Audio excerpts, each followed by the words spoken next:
Oh, you know what I love? Sports. I love sports. Sports.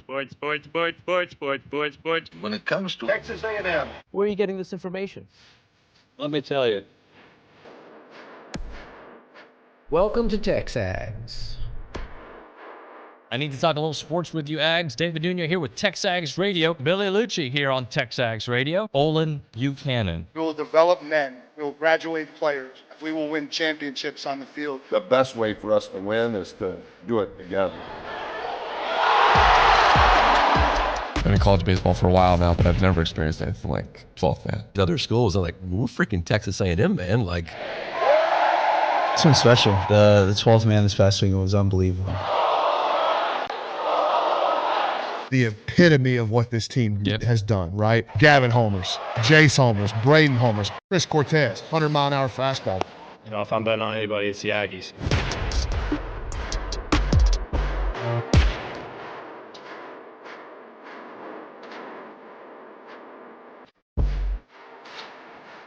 All right, we know it's going to be on Saturday, June the 15th, 6 o'clock, Texas A&M taking on Florida. It's a revenge game, guys. It's the time to make right what went wrong. Welcome into TexAgs Radio here, presented by David Gardner's Jewelers, Rollo Insurance Studio. I'm in Orlando, Florida.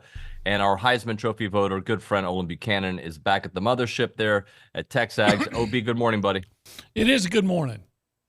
It is. You know, you talk about upsets, you know, big upsets, you know, overcoming the odds, beating the odds. How about this for beating the odds, man? I've been married to Irma for now 20 years today. How did you accomplish that? Can you believe it? You talk about an upset. Man, that's kind of like Buster Douglas over Tyson upset. That's the U.S. hockey team over Russia upset. It's A&M over Alabama. Has lasted this long? That it even happened. Well, congratulations, OB. Happy 20 years, buddy. Yeah, thank you very much. I'm making a happy show today. More importantly, congratulations and happy anniversary to Irma Buchanan. OB, she outkicked her coverage. Buddy, I think it was you. I think you did. Like Braden. Hey, Man. let's talk about this because special results need special performances from your stars, right? Mm-hmm. Look, typically, we've seen certain cast of characters really deliver at certain moments, and that's all part of the story, right? We talked a little bit about you need those guys to win a championship and to make some serious movement and momentum, right? You need the Teddy Burtons, the Hayden Shaws. You need everybody. But to win a championship, you need your guys. You need Jace Lavalette to be Jace Lavalette. You need Gavin Grohovic to be Gavin Grohovic. You need Ryan Prager to be Ryan Prager. That's what they're going to need when they get to Omaha, where it is split evenly. Not that they're going to only play SEC teams, but you got 4 SEC teams and 4 ACC teams. Yeah, you know, I got to say this. I was part of me was rooting for Georgia just to have as many SEC teams in as possible. But on the other hand, a team that condoned cheating getting knocked out, I can actually feel pretty good about that too. Of course, I really only care about the Aggies. You know, I hope the Aggies obviously win the national championship. I guess if they don't, I'd prefer an SEC team, but it really doesn't matter to me. I really only care about one. And I think we all agree they're definitely capable. And it starts, you know, you got to get more production out of your stars. But here's the question. Who are the stars? Because, you know, look at the guys who are producing lately. I mean, are they not the stars? I think you have a whole constellation. It's just which ones are going to shine the brightest.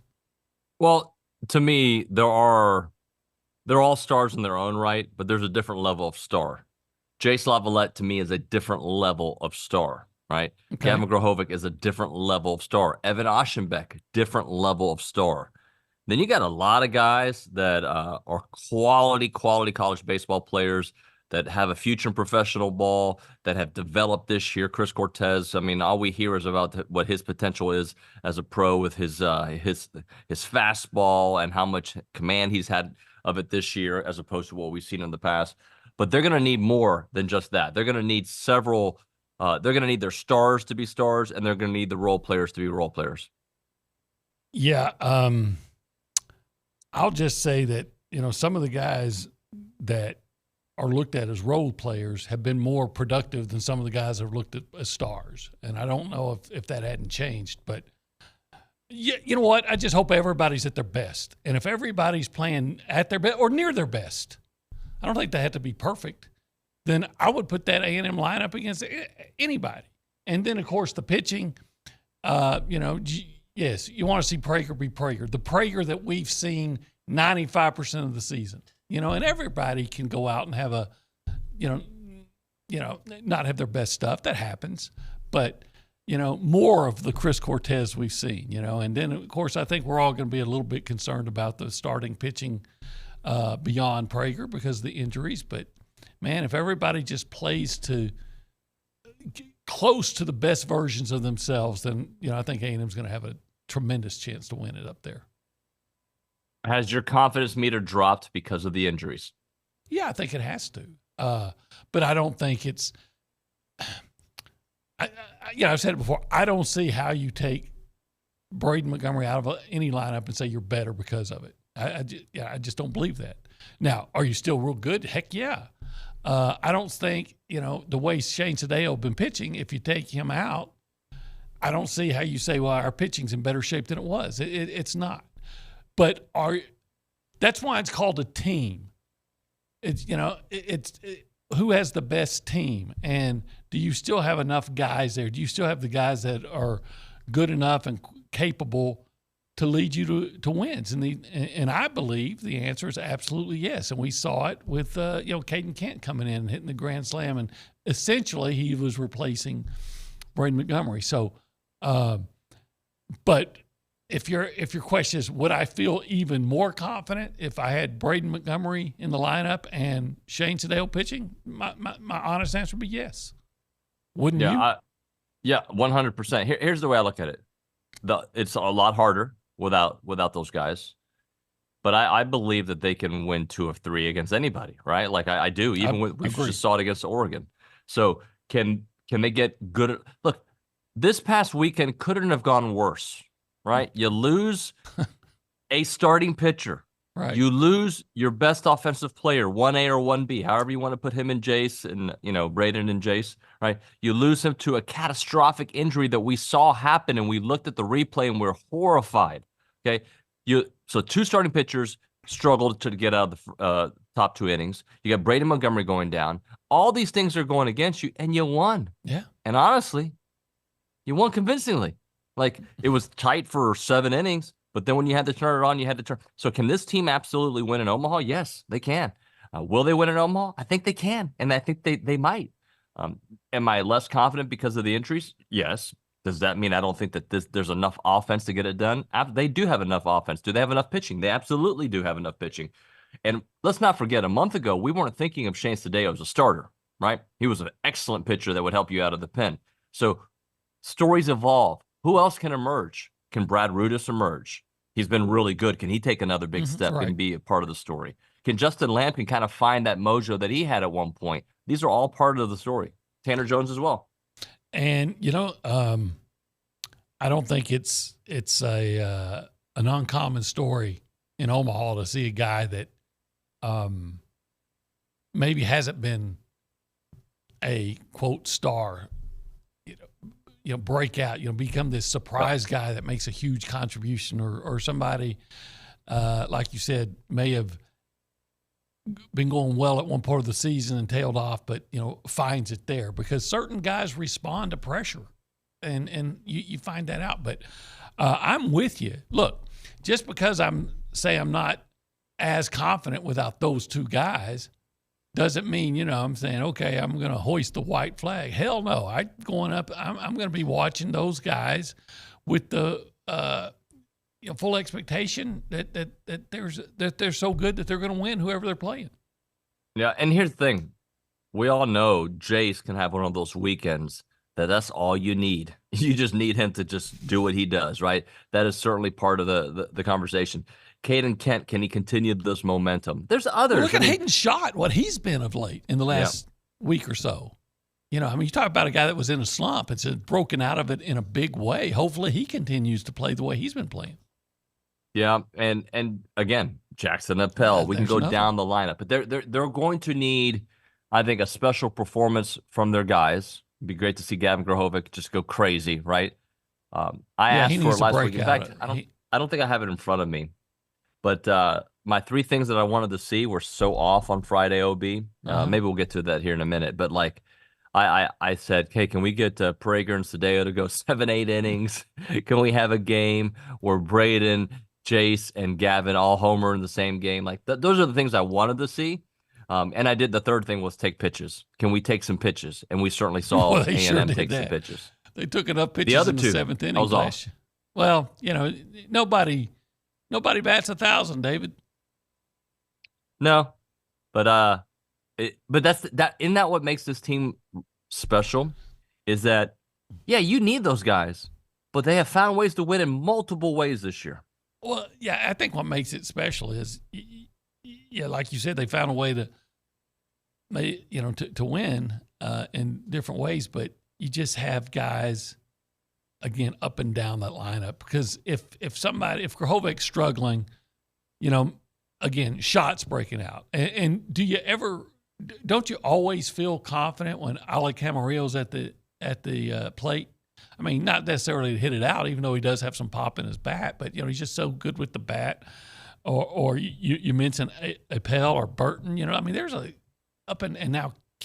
up and down the lineup. You say, I don't know that somebody comes to bat and you just say, okay, well, this is going to be an out.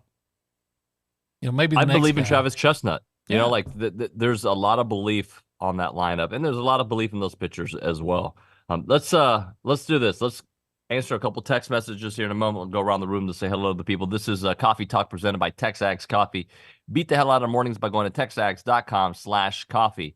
We go behind the glass. I believe Cade Bickham is working behind the glass. Cade, good morning, buddy. Wrong. What? Wrong. Did he get called up? You talked to me earlier this morning, David.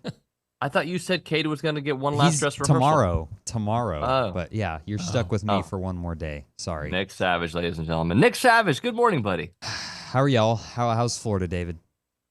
Florida's good. It's nice to be with family, buddy. It's nice to be able to do a job where you can talk sports from anywhere in the world, but I got to get back to that studio soon. Yeah, absolutely. And especially, talking about this Aggie baseball team, how fun it is. And now we kind of know, I think we knew yesterday, but we know the setup of the tournament for sure now with A&M opening up with Florida. It's going to be fun to see those two get back together. Obviously, I think they're two very different teams from when they met up the first time, just because there's so much baseball played between here and there. So I'm just going to be interested to see, are we going to see Prager in game 1? Schloss says he likes to manage these double elimination style tournaments to win the tournament, not necessarily win a game. So does he save Prager for game 2, maybe, whatever it may be? But I guess those are questions we'll have answered a little bit later on in the week, but just still a lot of excitement back here. Yeah, there is a lot of excitement. I would imagine, OB, that they go with Prager. I haven't talked to Bronny about it. Yeah, don't go. You don't risk. You do everything you can to make sure you get that first win. Yeah, they're going Prager.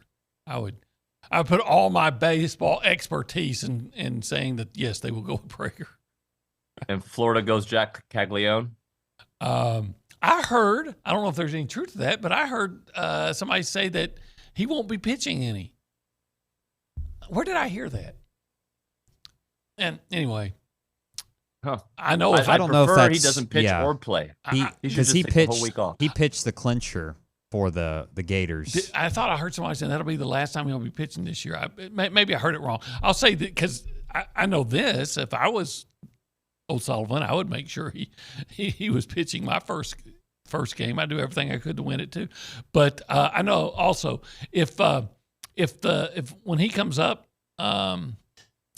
I don't know if I wouldn't consider just walking him. He's good at it all, man. He's a extremely gifted baseball player. Let's go to the Angry Elephant News and Social Center. Do we have Luke Evangelist there? No, wrong. God bless. The calendar says Luke Evangelist. Who's there? Is that Carson Stein? It is Carson Stein over here, David. Hi, buddy. How are you? I'm doing great. How are you? I'm well, man. What's going on in your world? TexAgs, baby. So I got a text message from Chase in Houston I wanted to get you guys' opinion on.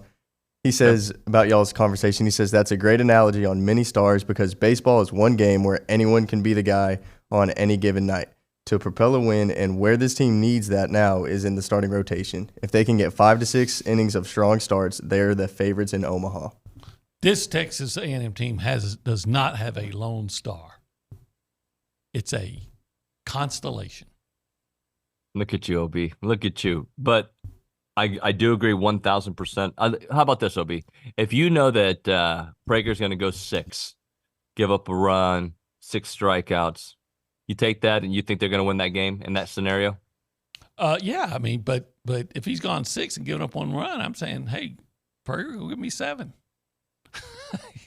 Look, you'll take those odds, though, right? Yes. Look, I know he struggled his last time out, and that happens to everybody sometimes. If we get the Prager that we get 95, maybe even more than that % of the time, I'm always confident of winning with Prager's on the mound. And I bet we're going to see the Prager we've seen all years, but especially in a ballpark where it's hard to hit it out.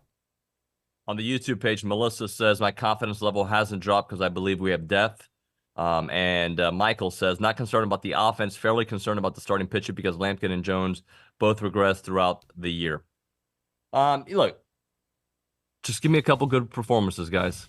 You know, like, again, you have enough with Chris Cortez, with Brad Rudis. You have enough guys back there, with obviously Evan Oschenbeck, that keep the game close. That offense is going to find its way. And you can, I mean, when you know that you can close it out with Cortez and Oschenbeck, or just Cortez or just Oschenbeck, just do what the offense normally does, and you'll be fine. Well, I certainly feel good about, with the situation of the pitching, Schlossnagel's ability to, use his pitchers and bring in the guys at the right time and take out the guys at the right time and would you push the buttons? I do have total faith, maybe not necessarily in all the starting pitching, but in Schlossnagel's ability to pull the right strings to get the most out of his pitching staff.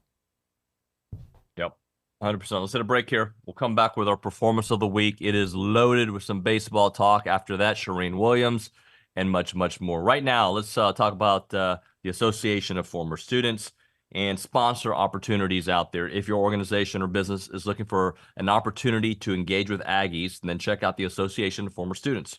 They bring Aggies of all ages together during events held throughout the year. We're talking marquee events like Aggie Ring Day, All Aggie Hullabaloo Gathering. They all welcome tens of thousands of guests. And there are many sponsorship and vendor opportunities for all those guests to get your brand in front of those attendees. All of these events offer a wide variety of both digital and in-person options to promote your brand. Options include title sponsorship, naming, on-site presence, activation, recognition in social media posts, and much, much more. There's also advertising opportunities in the Texas Aggie Magazine and the Aggie News newsletter, which are seen by over 230,000 people. So if your business is ready to engage with Aggies, then choose a partner with the organization that's been supporting the Aggie Network for over 140 years. For more information on options available through the association, please email sponsorships@aggienetwork.com. That is sponsorships, at aggienetwork.com. It's the Association of Former Students.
All right, welcome into TexAgs Radio, presented by David Gardner's Jewelers, Rollo Insurance Studio. Go Hour, presented by The Warehouse at CC Creations. Maroon never looks so good with Maroon U. Do want to read this text message here that came in from Rhett. He goes, sorry, has there been an update on Sadeo that I missed? No, I know the MRI is supposed to happen this week. I'll just answer it the way Bronny did. Not going to speculate, but it didn't look good the way he came off. So we'll just take it like that. And any good news that comes from that, we'll certainly pass it your way. But as of right now, OB, that's all I've really heard. Is that basically what you've heard? Yeah, I just don't. I haven't heard anything that would lead you to believe or even give you a whole lot of hope that he's going to be available. But maybe. But I think you have to approach this with the idea that he's not going to be available, and if he is, if he somehow consider it a blessing.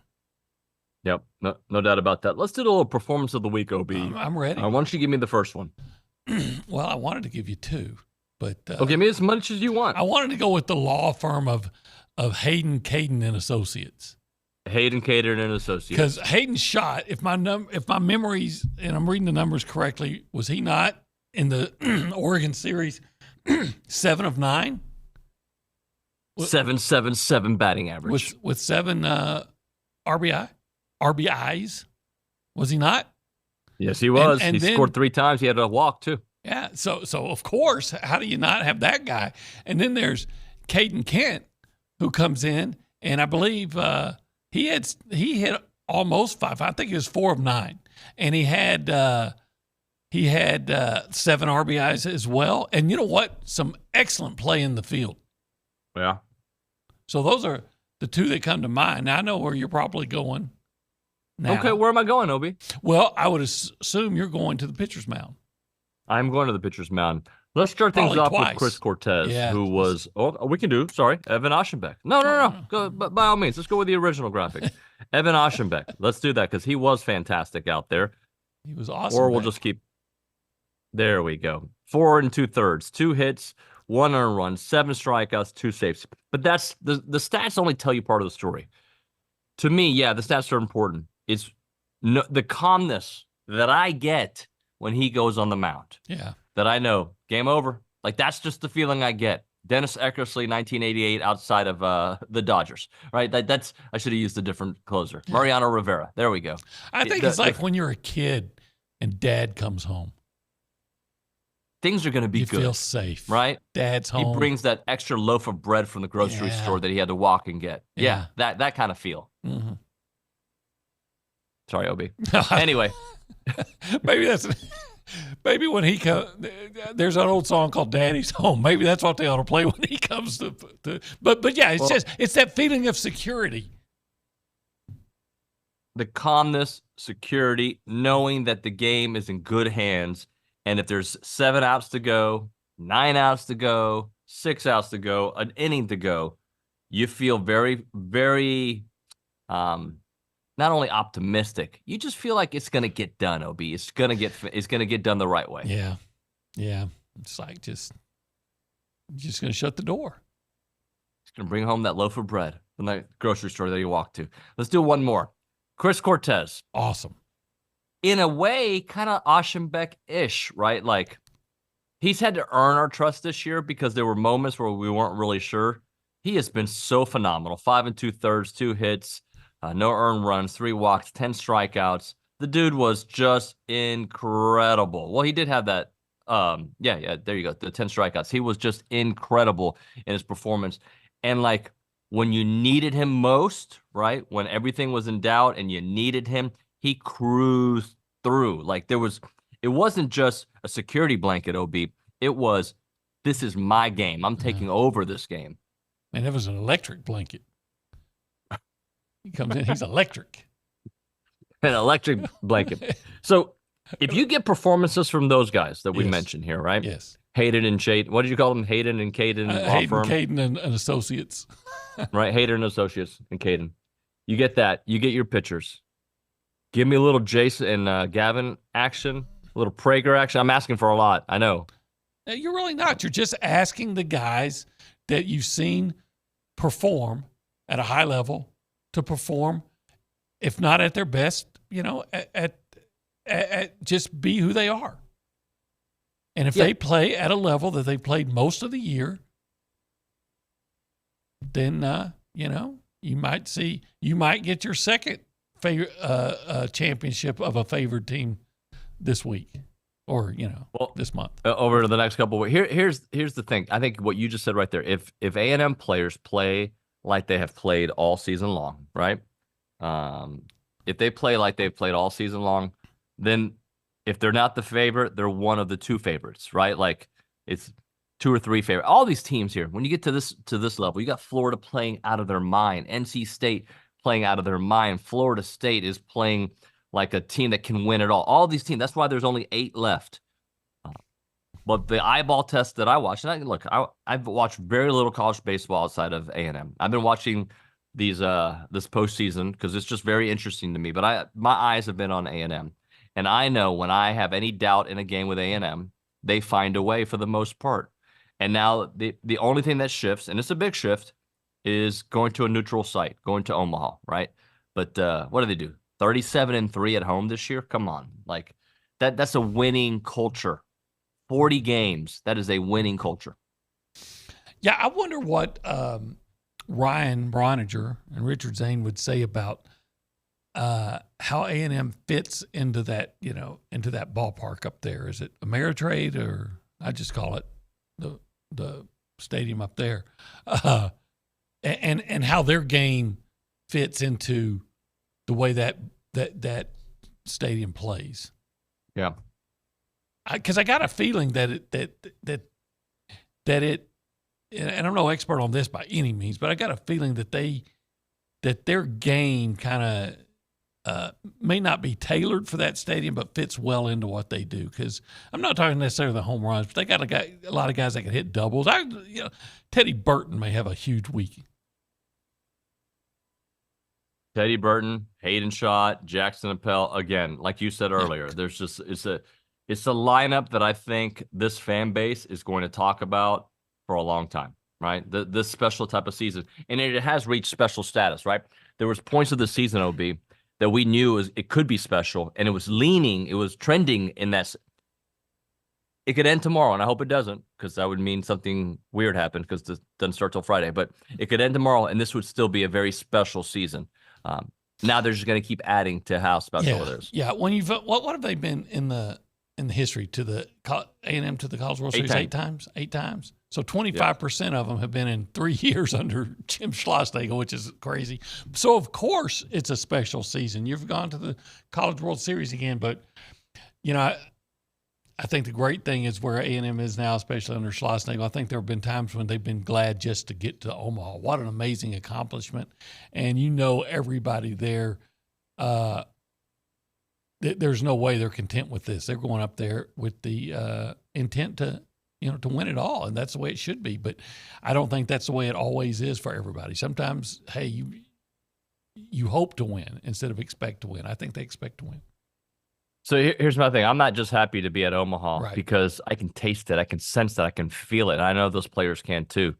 They are so close, OB, to being the national champions. They are that close. There's 8 teams. I get it. But this team, I feel like it. For instance, in 2022, I wasn't just happy they made it to the College World Series. I wanted to win. I wanted to win it all. I wasn't sure they could, but I thought they had a good chance. Mm-hmm. This team, I have a little, and a lot of that had to be because they had to mash their way to the College World Series, right? And I just, as we said that year, and Bronny was the one who came up with the line, how sustainable was that? What they do now is sustainable, which is, yeah, we can erupt for some offense, and we will. Especially if, give us time. Let's see this pitcher a couple times. We'll erupt, but we can pitch with you too. And again, it's the multiple ways of winning, which is why I think this year I'm not just content getting the College World Series. I want the whole darn thing. Yeah, and I think you're dead on when you say they don't have to win in any certain way. You go back to that game against Arkansas when that great pitching matchup between the Arkansas guy from Bullard, Texas, Smith, I think his name is, and Prager. And then you look at 2 days later, the way they won that game. So Yeah, they can win in different ways, and I think that's another reason to feel good about them. But just don't want to, belabor the point, keep being captain obvious. But if you just get your best or a reasonable facsimile of everybody's best, then I'll take A&M against the field. All right, let's hit a break here. When we come back, Charean Williams will do a little pro football talk with her. Right now, though, let's talk about Schulte Roofing. They're an award-winning roofing company, and they are the best in the area. They provide industrial, commercial, residential services, roofing services to Belleville, to Brenham, to Bryan, to College Station, to Conroe, to Montgomery, to Navasota, to San Antonio, to the Woodlands, and all the surrounding counties. Schulte Roofing is home of the Bulletproof Roof Guarantee. I'll say it again, the Bulletproof Roof Guarantee. That is the industry's absolute best roofing system, installation warranty, and 100% satisfaction guarantee or your money back. They've been around since 1994, and they have been led by committing themselves to excellence. They've grown into one of the top 100 roofing companies in the world, but they're number one in our hearts, no doubt about that. The phone number is 1-800-4ROOF. Again, that number is 1-800-4ROOF, or go to their website, schulteroofing.com. That is schulteroofing.com.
We are back here on TexAgs Radio. We are presented by David Gardner's Jewelers, Rollo Insurance Studio. Let's go to the Angry Elephant News and Social Center. Some text messages have been coming in as we wait for Charean Williams to work her way onto the Zoom. Carson Stein, what do you got for us? I got a text saying, if you take the top player and starter off of any other team in Omaha, besides maybe Tennessee, they are done. For example, take Caglione off of Florida and they have no chance Saturday. Another great OB metaphor. The Aggies don't have a lone star, but a sky full of stars. Yeah. That's an interesting, not just your analogy, OB, but I think that's such an interesting point, too, because you're right. You take a star player in any sport off the team, and the chances of the Mavs winning without Luka Doncic becomes almost impossible, right? And baseball's a different sport, I recognize. Yeah. What's that? I'd still go so far as saying that one, it's impossible, but your point is well taken. Yep. So when we talk about that, this team, and I said it earlier, it's definitely harder to win without Braden Montgomery, and his loss is going to be felt because of what those three guys at the top of the lineup, really the entire lineup, but that top third of the lineup, knowing that there's no rest to get to the next guy, like that, it's going to be felt. But I don't have like when Connor went down last year, I was like, I don't know how they're going to do it. I just don't know. It's not that kind of panic, especially at this point in the game, that I think they can get it done because they've gotten it done. Yeah, but one of the areas we don't talk about when you lose Braden is all right, some team hit one toward the corner in right field. You might hesitate to try to stretch, turn that into a double. Whereas now, because he may throw you out, and that's not a knock on Jace Lavallette's arm, but I just think that maybe guys your opponents in that certain situation may be more inclined to test the right fielder's arm than they would if Braden's out there. Yeah, I agree. Here's the thing. If people do what they do, you beat Florida, I believe, on Friday, right? And look, Florida's playing hot. They are playing fantastic baseball. At this level, they all are, but they're a team that could have been a top 10 team all year long, and we thought they were, and then for some reason they forgot how to win. They found a way to win. So you're taking on a team like Ole Miss. That, yeah, exactly that. That's the exact one. And again, I would say I would really consider walking CAGs every opportunity you had, and see because they do have a lone star. Florida, in this case, is the lone star state, and they have one. And this will be, I would say, hey, if anybody else can beat me, so be it. But CAGs isn't going to do it. Yeah. I believe we've got the great Charean Williams with us here on TexAgs Radio. Charean, are you there? And good morning. This is fun. We'll just keep going, OB. We'll just keep going. Oh, there she is. There you are. Hey, Charean. How are we today? We're great. Sorry for the Zooms. No worries. How are things? Good. How are you guys doing today? Well, we're celebrating a little bit because it was such a great weekend, and now we're trying to, formulate a plan for A&M to win the College World Series without two of their studs, more than likely. Just your thought about this awesome run so far. Yeah, it's been fun. I was there on the first game Saturday when it was hotter than blazes, but I sat through that one like a trooper and stayed for the whole thing. And yeah, it was fantastic. And obviously I wish I'd been there Sunday because that was even more exciting than Saturday was. So it's been a great run by this team, and to be able to overcome the injuries that they overcame just tells you how good they are now. Are they going to be able to beat Florida and Kentucky and all the other teams, Tennessee? I'd have to say Tennessee and Kentucky, obviously with their rankings and where they're seated, would probably be the favorites going into this thing, but you never know what can happen. So we got to go figure out how to beat Florida. Lost 2 of 3 in that first SEC series of the year. And, if we can do that, then that's a great start to things. You don't want to get too far ahead, but the injuries just stink. It was one point on Sunday. I just felt like we were, and I'm sure they did too, snake bit. Like maybe this just isn't our year, losing two of our best players, which you don't normally see in baseball, especially on back-to-back days. So just a little unfortunate misfortune there, but glad they overcame that. Glad they're going to Omaha, and I'm excited to see what they can do there. Have you ever made the trip up to Omaha for the College World Series? I have. I've been once. I actually saw South Carolina and Arkansas play. I don't even remember. It was a year of it was Olympic trials. I was there for an Olympic trials swimming in Omaha, so it would have been an Olympic year. So probably 8 years ago would have been it, is my guess. Yeah, I think that's probably right. 8 years ago, and it was South Carolina and Arkansas. So I play. Of course, didn't care who won, but enjoyed the College World Series, and everybody says it's. And I'll say it too, one of the favorite events to go watch and see. And I tell you what, if the Aggies win a couple games here, I'm going to try to find a way to go. Yeah, it is a wonderful event. Charean, just how devastating was it to watch the Brady Montgomery injury? And obviously it's going to be so much harder without him, but yet there's this confidence I have with this team regardless. Yeah, and just the will, and they showed after that to overcome that after the first inning. And, you couldn't see exactly what happened. So you're thinking, all right, well, get up. And I know on TV they showed it, and it was obviously much worse. Like but Kevin Murray. You're like, yeah. You said, get up. And then when the bag comes out, I knew it had the air cast in it, and I knew it was over, and it was over for the year. And so that was just a horrible injury, and for them to rally and do what they did in that game, and then the next game too was it just showed a lot of guts. I mean, that could have ended you, and everybody would have understood if you lose that game after that injury, everybody would have understood. Oh man, we're just snake bit. This is just horrible, but. They rallied the troops and got it together and managed to win. And I think that says a lot about this team. I think. Talking to Charean Williams here on TexAgs Radio, presented by David Gardner's Jewelers. Charean, what are your thoughts on Mike Tomlin getting extended by the Steelers? Yeah, a lot of Steelers fans want him gone, and did last year. And I thought it was ridiculous. And I still think it's ridiculous. And he's going to be there for a while, as he should be. He's never had a losing season as Steelers head coach, only won one Super Bowl. I get that, and it was a long time ago. But he's never had a losing season. This team has not had a losing season since 2003. They are always in it every single year, just consistent winners. They do things the right way. And so I think it's great for the Steelers.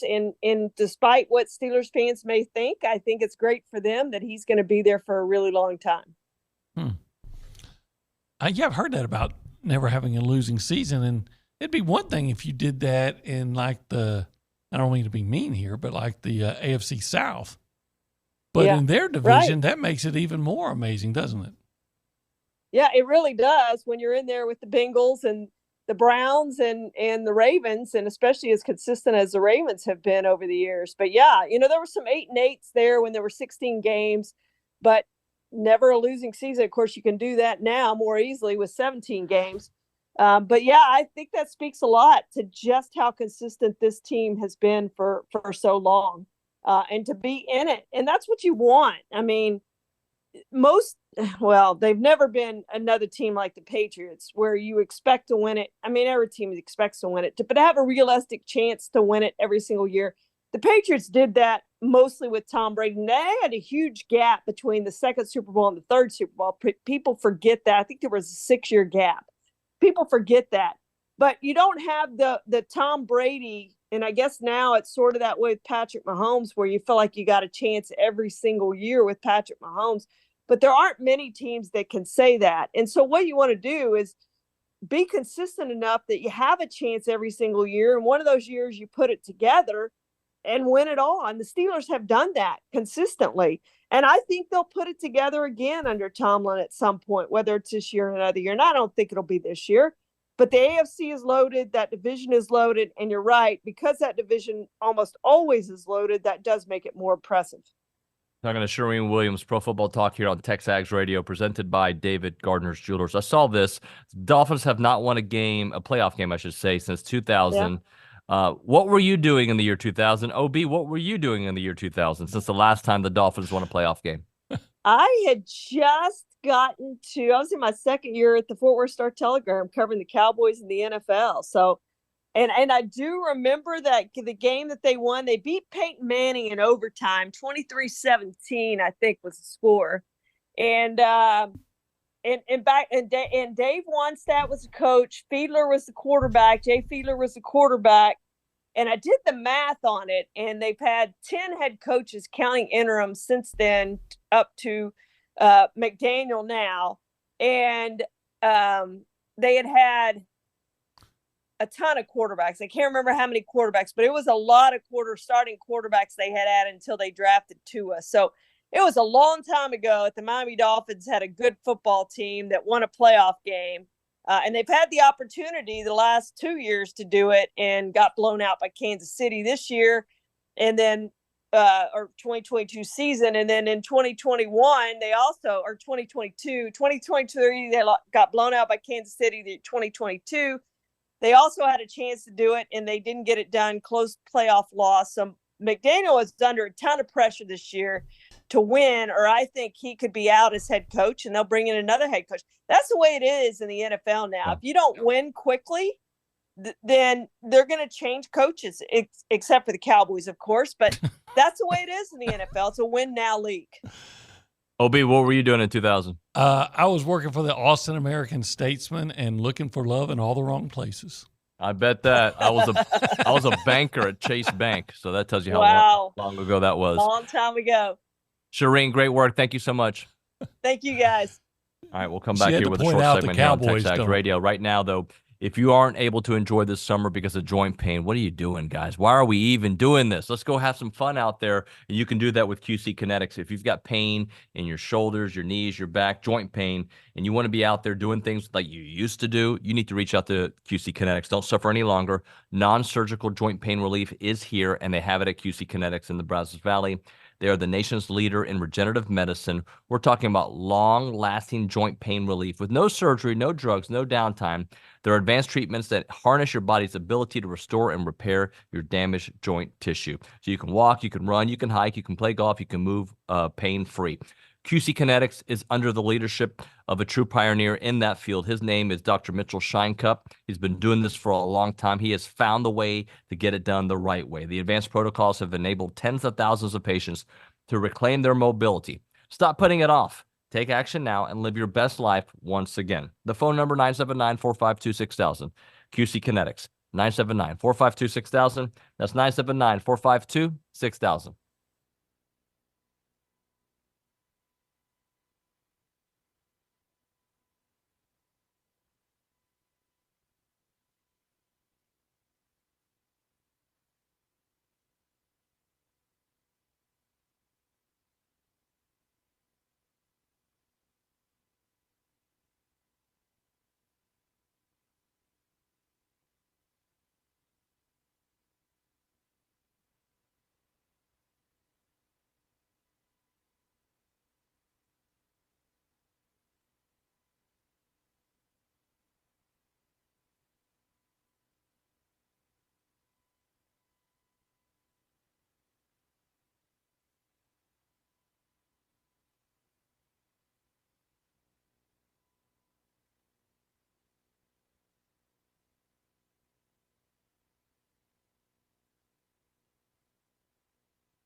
All right, last segment of the Go Hour presented by The Warehouse at CC Creations. I'm David Nuño. He's Olin Buchanan. This is TexAgs Radio presented by David Gardner's Jewelers in the Rollo Insurance Studio.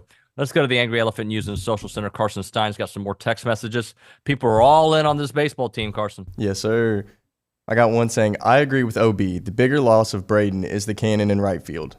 This was magnified with the shallow fly in center to Chestnut in Game 1. When Oregon runner tagged from second and made it to third base, that guy isn't trying that with Jace. The bat will be missed, but we have 3 death to score runs. Yeah, I saw Bronny kind of dispel that we had a problem throwing on his thread last night. It wasn't a thread. It was his question and answer. Look, you can't lose the quality of Braden Montgomery. And the reason he is such a highly coveted MLB draft pick is because, the offense is certainly there, OB, but he does everything, right? The mental approach to the game, the fielding, the hitting, obviously. Like there's a lot of so yes, absolutely. You can't lose one of your best players, but the sum of the parts, I think, are enough to get this done, OB. That's how I look at it. I agree. You may have lost I'm going to put it in basketball terms. You might have lost your 7-foot center, but you're still 6'11". Yeah. You're still big. You're still right? big. Like and again, if this team only won by mashing, if this was 2022 and you lose Dylan Rock, I'm like, man, I don't know how they're going to get it done, right? But this is not 2022. You've got a really good pitching staff. And let's give people I saw somebody mentioning on the thread that, our pitching staff is suspect. Actually, it was on the YouTube page. The pitching staff is not suspect. Pitching staff is excellent. The starting pitching can be a little bit. We got to call it an hour there, OB. Thank you very much, buddy. All right. When we come back here on TexAgs Radio, John Lopez, and we'll get his thoughts on baseball more. TexAgs Radio.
All right, welcome back into TexAgs Radio, presented by David Gardner's Jewelers, Rollo Insurance Studio. Hour number 2 here. I'm in Orlando, Florida, visiting some family, but Aggie baseball's going, so we're going to keep the show rolling. Let's go to the hotline. John Lopez was all over the game this weekend. You know, I actually had the audacity to say, hey, J-Lo, did you watch? He's like, dude, did I watch? What are you talking about? Come on now. You know me better than that. Objectivity kind of goes out the window when the Aggies are playing. Hell, I was watching softball the other day, man, like crazy, just glued. Well, let's talk about this weekend because, John, I don't know how closely you follow the baseball team, but this team, what made this weekend, I think, so sweet is that, and look, there's a lot of heartache that we'll get into, but the theme I feel like for this team is they just get it done. You know, the moniker, the hat that they wear, the Jocko Willink hat that says good. When they have adversity, good, they find a way, and that's what they do. The thing about it is, and you know this, everybody who listens know this, that word culture is thrown around so casually, so loosely. It's a cliche, but you know how cliches become cliches? They're real. They're true. It's what it's all about. While I was sitting on my chair going, "Oh God, I guess we're going to a game 3." That's not what they were doing, and it was an absolute battle. It was one of those things that the culture of this program completely changes. And I got to tell you, I thought culture has often been the demise of Aggie sports. Ultimately, even really good teams getting into the end of the season, getting into big games at the end. Sometimes the culture rears its head. Well, it did in a good way this time. Yeah, and that's such a testament to Schloss. Let's kind of go relive the Caden Kent home run moment because you on your show yesterday at Sports Radio 610 relived it with his dad, Jeff Kent. Remind me what you were doing when you were you doing radio when Jeff Kent hit his home run? I was a columnist for the Houston Chronicle. I was sitting in the press box, and Jeff Kent, you don't hear a lot of people in our industry say this. I love Jeff Kent. He was oftentimes difficult with people in this industry, but he and I, for some reason, kind of hit it off that season. And it all started with a little bit of a butting of the heads. I wrote a column that he didn't like. He said something about steroids, that Babe Ruth took steroids. Remember that? And all yes. this. And I went back to the archives, and steroids weren't even around then, except the big giant ones for horses. And so he called me over at training camp, said, "Man, why are you doing that to me?" I said, well, why are you doing it wrong? Why are you getting facts wrong? So we actually went at it, each other pretty good there. I mean, not yelling, but having a conversation like you hear on radio. And ever since that point, he's like, okay, I guess, he kind of like knew that I wasn't going to be like some softy or whatever. Not that I'm a hard ass, but either way, I mean, and so we kind of hit it off. So I was in the press box, thrilled. And I actually spoke with Jeff Kent, like a lot of people, after that home run. So yesterday on the radio show, I said, remember this. And I played the audio of Milo Hamilton making the Jeff Kent call in 2004 NLCS. I believe it was game 5, maybe. And then I played the Caden Kent one. And the kind of the bookends of that to me was just special, especially considering the path that Caden Kent had, and Schloss talked about it afterward. Yeah, there's no doubt about that. John, does that still happen? I mean, it happens in a different way. It happens mostly on social media, but like players calling the reporter over and having a conversation with a little bit of beef. I don't really think we see it in that way anymore. It's more social media, subliminal messages and like tweets at you as opposed to like, hey, let's have a conversation about this. Searching your name, firing off shots via social media. It's amazing what a good old conversation might accomplish, right? Like just having a face-to-face conversation. Why did you do this? This is why I did it. What were you thinking? This is what I was thinking. Oh, okay, good. All right, and then you go from there. I wish we had more of that again.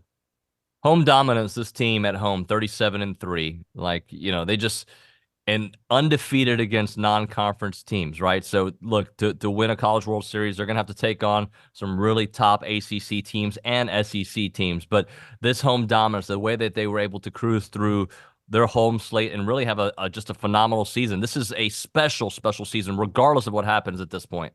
It is, and I think there's some lessons to be learned here. Like all of college sports knows this, but there's some lessons to be had here regarding judging and evaluating NIL and transfer portal players. It's like, it's kind of an NFL thing. It's how you evaluate players, how they fit into what you're doing, and what he was able to do. Starters, relievers. I noticed they got another big time commitment from the MAC yesterday. That's a big time home run hitter. It's not just can he hit a lot of home runs, is does he fit in? And it kind of goes back to how we started this thing with culture and all that. Yeah, and Braden Montgomery, he's going to be severely missed. There's no doubt about that. That play we're going to remember that. But for me, watching him on the field, helping his teammates celebrate, even with his cast on and his crutches, that's the beauty of going back to the culture thing, John. Like, to me, that just, as hard as that was to watch him go through that, it was such a sweet moment too. Just an indelible memory, and it's to the point now where, if they win this thing, I mean, that's going to be one of the all-timers. I mean, there've been some big-time wins, big-time championships in Aggie sports history, but to be able to do what they did so quickly too, and with Montgomery, injured and obviously, done as an Aggie, I think that'll be one of the more indelible things. So I guess they should go ahead and win this thing. Yeah, go ahead and do it. But, by the way, to do it, they're probably going to have to beat a team that beat them in a series this year, a red-hot Florida team. But that's what great teams are supposed to do, right? Fix the wrongs from your season. Yeah, and boy, you mentioned it, SEC and ACC like crazy. I think I saw the bracket right. Their side of the bracket is all SEC, correct? I mean, so not all SEC. Is it NC State that's on maybe their NC side? State? Yeah, maybe NC State is on that side. But I actually like that. I prefer facing a team that you faced before, and even prefer it more facing a team that beat you. We all know it's hard to beat a team 3 times in a row, whether you play them or 2 times in a row in football or whatever. So I actually prefer that. I like that. But I mean, come on, it's the World Series. Nothing's going to be easy. No, nothing's going to be easy. Let's turn our attention to a little football here, because I know you've kept your eyes on what Coach Elko is doing. Just early returns on what you've seen him do on the talk circuit, and also just the culture, back to that word, that he's creating at Aggieland. Yeah, look, the talk circuit, I read the stories and all that. I put a little stock into it. I think it's funny sometimes. The bigger thing for me is what we saw, when they were practicing in spring training, what we're seeing, what we're going to see this summer, et cetera. This is kind of weird, because the Aggies had, that big recruiting year, and, Jimbo, and lots of high expectations. Now there are high expectations for this squad, but don't you feel like a lot of people are like sort of underestimating the talent level that is still here? Because you had so many transfers, you had some players that really weren't even playing transfer, but they were big 5-star names. But the guys that are coming back and the trenches, my goodness, some of the things they're doing on the offensive and defensive side of the line, I think that's where the SEC is always, traditionally, this isn't breaking news, been won. And I think that's where the Aggies are going to be really, really strong. Well, John, here's my thing about A&M. Look, we saw how close this team was to being really good with Jimbo. They were really close, even the bad years, right? Every game coming down to a play or two. Bad teams find ways to lose games. Good teams like A&M baseball finds ways to win games.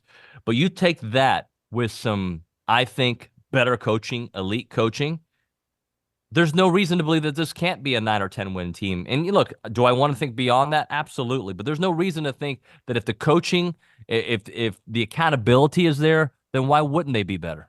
Yeah, and then let's not bury the lead here. You've lost your starting quarterback 3 years in a row?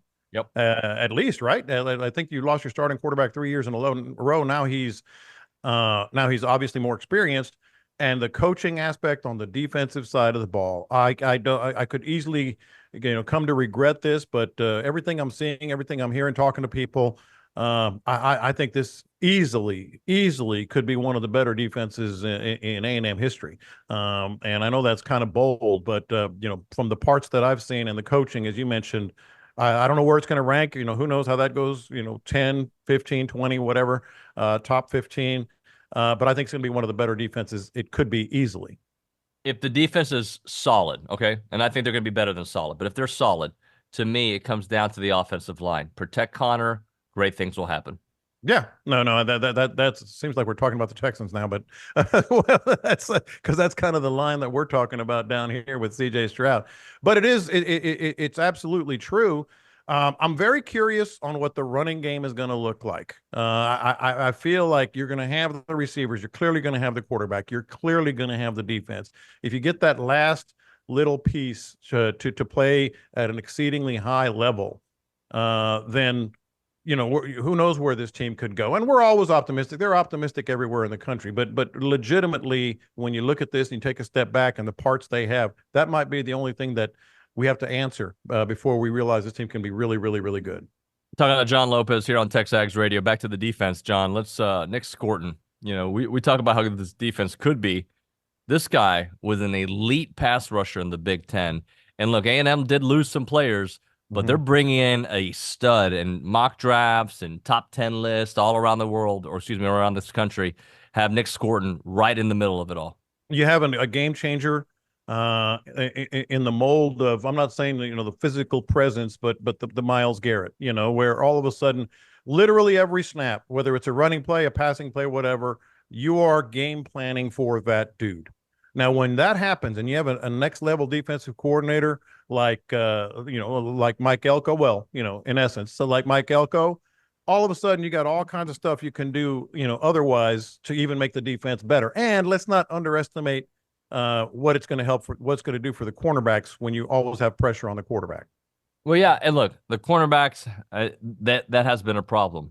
I think they've upgraded. We got to see it. Last year, I thought they had upgraded, but the guys they brought in weren't necessarily upgrades. And, there's been injuries there, and there's just been some issues schematically, in my opinion. That all being said, if you upgrade that position with what you're getting, with the pressure you're going to be putting on the quarterback, now we're talking about, back to what you said a moment ago, one of these special elite defenses. I think they are. I think they have been upgraded, and I've kicked the tires with some NFL people I know and some college people I know there, and they feel really, really good about it. It's kind of one of those I've got a secret kind of things. They don't want to say too much because they know what they might have, but you got to prove it on the field. I'm extremely excited to watch what this defense can be. We're talking about Connor Wegman, and what he might prove, and that's all true. But the difference is going to be, as I mentioned, what happens with the running game and that defense taking this squad to another level. I think it could absolutely happen. Do you think when the season's over, people will be talking about Connor the way maybe they talk about Quinn Ewers? I think maybe 4 games in, they'll be doing that. I mean, if you recall, when he was in high school, I was on your show. Yep. And I said, this is the dude, man. I mean, this is before he took a single snap at A&M. I've been sold on him since he was here in the greater Houston area. I've seen enough quarterbacks to know who has a lot of numbers and who is a dude. And he is. He absolutely has it. Just stay healthy, man. Wouldn't it be nice for the Aggies to have a quarterback that plays all the games? I mean, that would be really, really fun. I mean, who knows what would have happened last year?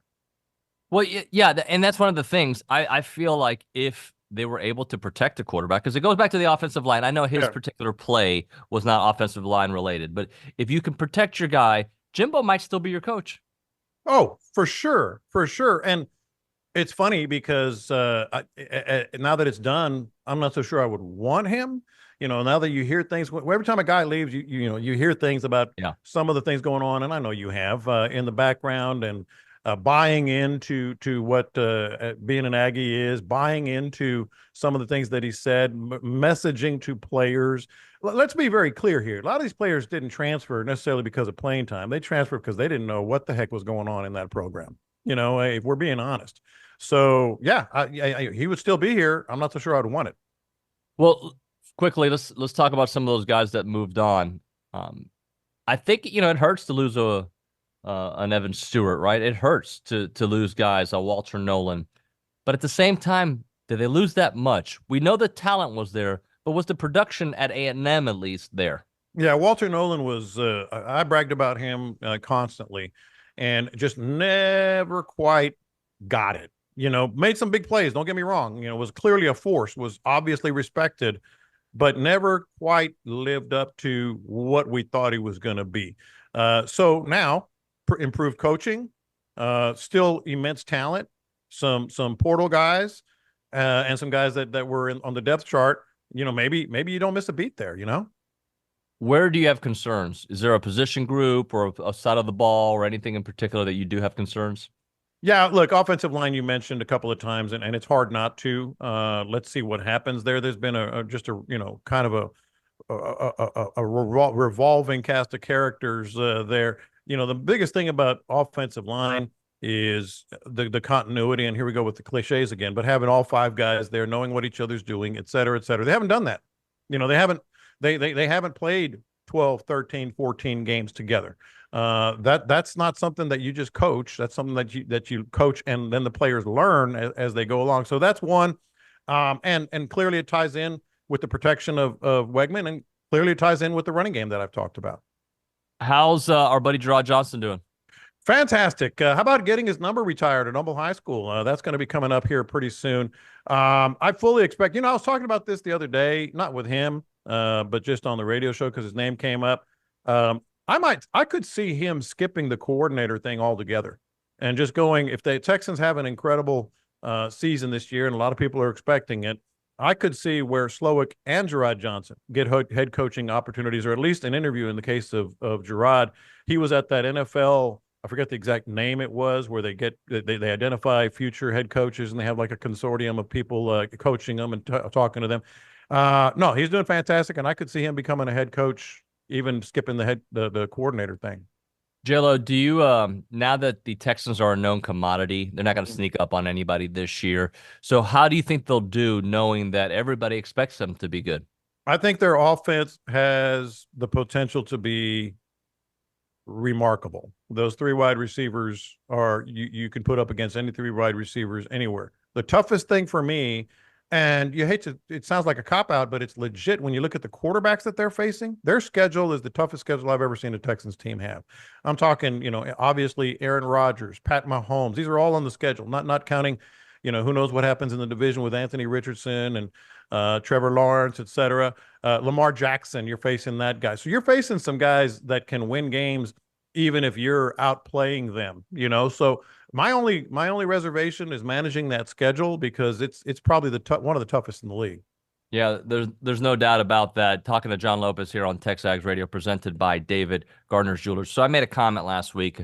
I think Billy and OB did not love it. I was like, I didn't love CJ Stroud doing this talk show circuit thing that he's been doing recently. And I know there's a different generation of athletes. By the way, he hasn't had a misstep at all. He's been fantastic, I haven't covered him closely, but from what I see from you guys, your reports, he seems to be like a great kid, and he's obviously a great leader. I didn't love him going on the talk show circuit, breaking down quarterbacks and Aaron Rodgers this and Josh Allen that. I didn't love that. How was it received in Houston? Obviously, he can't do any wrong here, but just my perspective is it depends on where you draw the line between confident and cocky. That sounded like a very confident quarterback to me. That sounded like a quarterback that knows what he's got around him. Obviously is confident and has proven so. We all know what cocky players sound like. To me, that was just a confident dude that's like chomping at the bit to get going and prove it again. Last thing, John, do the Mavs have a chance to make this a series, or is it done? Help me out. I haven't checked Twitter yet. Is Luka walking today? I mean, I don't know. He can't walk into the stadium unless he's on the basketball court. I am a very well-known Mavs hater, but I really respect this team, and I was actually kind of pulling for them against the Celtics just because I like Luka and Kyrie is just a thing of beauty to watch when he's attacking the basket. But I was kind of pulling for the Mavericks this year against all my better judgment. But no, no, I don't think so. I think usually a superstar or two can carry a team past a bunch of really good players, but the Celtics have 9 really good players. Like they just keep coming at you. So I think 9 beats 1.5 in the case of Luke and Kyrie. Hey, I should have asked you this. I said I was going to let you go, but Mexico, Brazil, what a great crowd, huh? Woo, that was remarkable, and we were plugged in on that as well. Believe it or not, we real good friends of ours, and my niece and nephew were there, and you know me. I mean, I am an international soccer freak. I've been to 5 World Cups for God's sakes, and I just love it. And I told them going in, if you've never been to a Mexico international game, you are in for a treat. And it did not disappoint, did it? No, it was great to see a lot of superstars there at Kyle Field. Hopefully, a lot more greatness coming at Kyle Field for football. John, thanks so much for joining us, buddy. We'll talk to you soon. My man, anytime. See ya. J-Lo, John Lopez, Sports Radio 610 in Houston. Great Aggie. All right, we'll hit a break here. We will come back with some thoughts, and then we'll get to JB Moss at around 9:35. A moment now for Caldwell Country Chevrolet, Highway 21 in Caldwell, online, caldwellcountrychevrolet.com. Start your search there when you're looking for a vehicle. So we probably have some people listening in Houston, San Antonio, Austin, wherever you may be, and obviously the Brazos Valley. I just want you guys to consider Caldwell Country Chevrolet, no matter where you're at in the area, and see what they have on the website. And when you go to the website, you'll be like, all right, that's a good price. I like that car. Make the drive, right? Make it a stop in College Station, get yourself some good food, hang out with some friends, go down a little bit longer, go to Caldwell, see the customer service, be blown away by that, the great selection of vehicles, the pricing, the trade-in value, and then come home with a new car. How about that? That sounds like a great day in Aggie land, right? Go do that, start it or end it in Caldwell, I should say. It's not a far drive either, guys. We're talking about a 15-minute drive, the very edge of Bryan to the beginnings of Caldwell. Short conversation away, but you'll see the difference when you step on the lot and do business with the great people there at Caldwell Country Chevrolet. Highway 21 in Caldwell, online, caldwellcountrychevrolet.com.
All right, TexAgs Radio presented by David Gardner's Jewelers, Rollo Insurance Studio.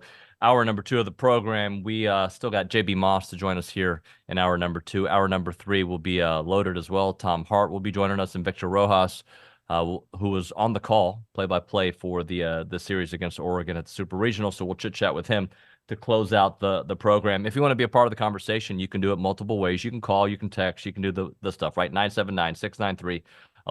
You can also chat with us on our YouTube page. It is just search for TexAgs. You'll be able to find it. Hello to our friends there at the CW and, of course, The Zone and TexAgs.com. Let's go to the Angry Elephant News and Social Center and get some thoughts there from Carson Stein. Carson, what do you have for us? I got softball. So Texas A&M All-American Julia Cottrill started her professional career yesterday in the Athletes Unlimited Pro Softball League, beginning yesterday, going through the 25th at Wilkins Stadium in Wichita, Kansas. And she's not the only Aggie in the league. So Texas A&M two-time All-American Tori Vidalis is playing there as well, and Amanda Scarborough is covering the games as the ESPN analysis. And you can catch the game that Cottrill will be playing on tomorrow on ESPN2 at 8:30.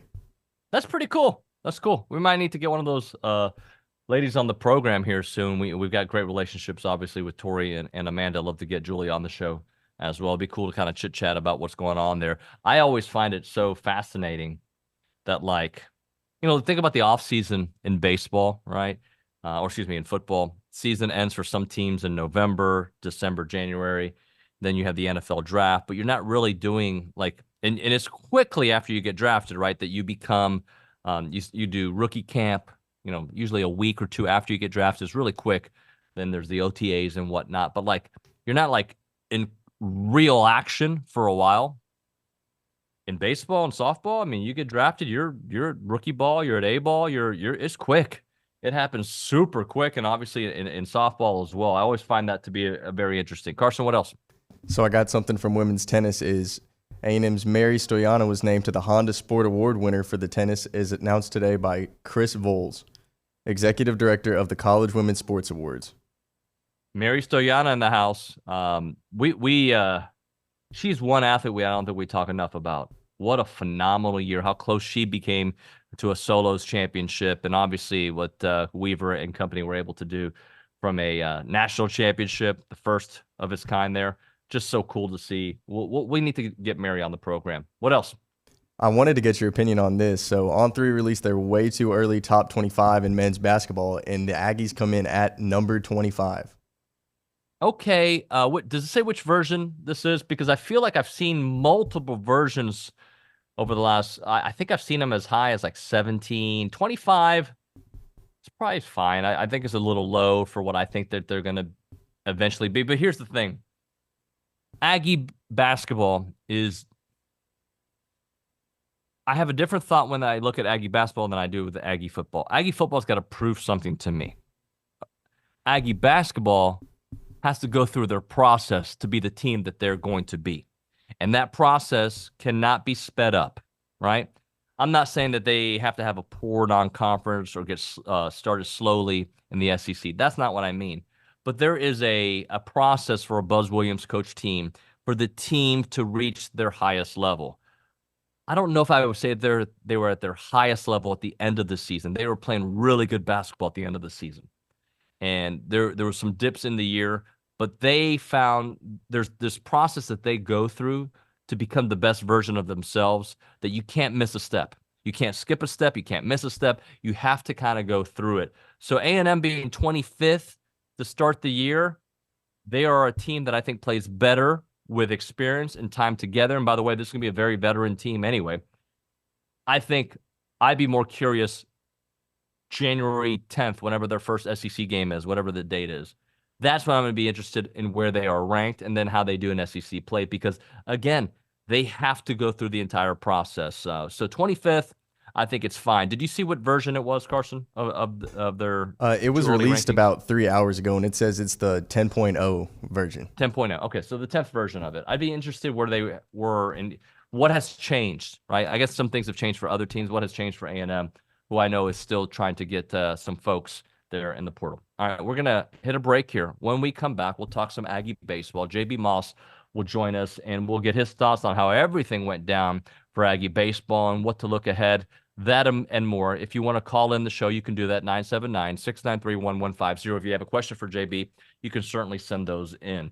Right now, your car wash tradition with the friendliest staff and a personal touch wants to let you know that Aggieland's first green car wash is Aggieland Express Car Wash. They recycle 100% of all of their water. 2 locations. You know the original, there on William D. Fitch, behind the Shipleys in South College Station. And the new location, 2528 Texas Avenue South in College Station, across from the Planet Fitness. Both Aggieland Car Wash Expresses have all the services that you want. You have the varying wash options. You have free vacuums and towel for your use. They have unlimited monthly membership packages starting as low as $19.95. And their new location does offer a full service wash. The new full service wash in town, you have the full service option, and the Aggieland Express team will take care of the cleaning, the drying, the vacuuming, the armor, all interior, all under a completely covered area so that your car stays cool while they make it sparkle and shine. And they have a special deal for TexAgs listeners. They're inviting you to try that new full service option for half price. So it's normally $40. Get it for $20, right? All you have to do is say David Nuño from TexAgs sent you. You tell them that, half price off for right now. And they haven't given me a day they're going to end it. It could be any moment now. Let's just take advantage of it, guys. Start going soon. And we're going to give somebody, one person, the first caller, a free car wash to try out that new location at Aggieland Express Car Wash. Giving one away, a $40 value. Call right now, 979-693-1150. It's Aggieland Express Car Wash.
All right, we're back here on TexAgs Radio, presented by David Gardner's Jewelers, Rollo Insurance Studio. Let's go to the hotline. JB Moss, the Aggie legend, here to join us. What's up, JB?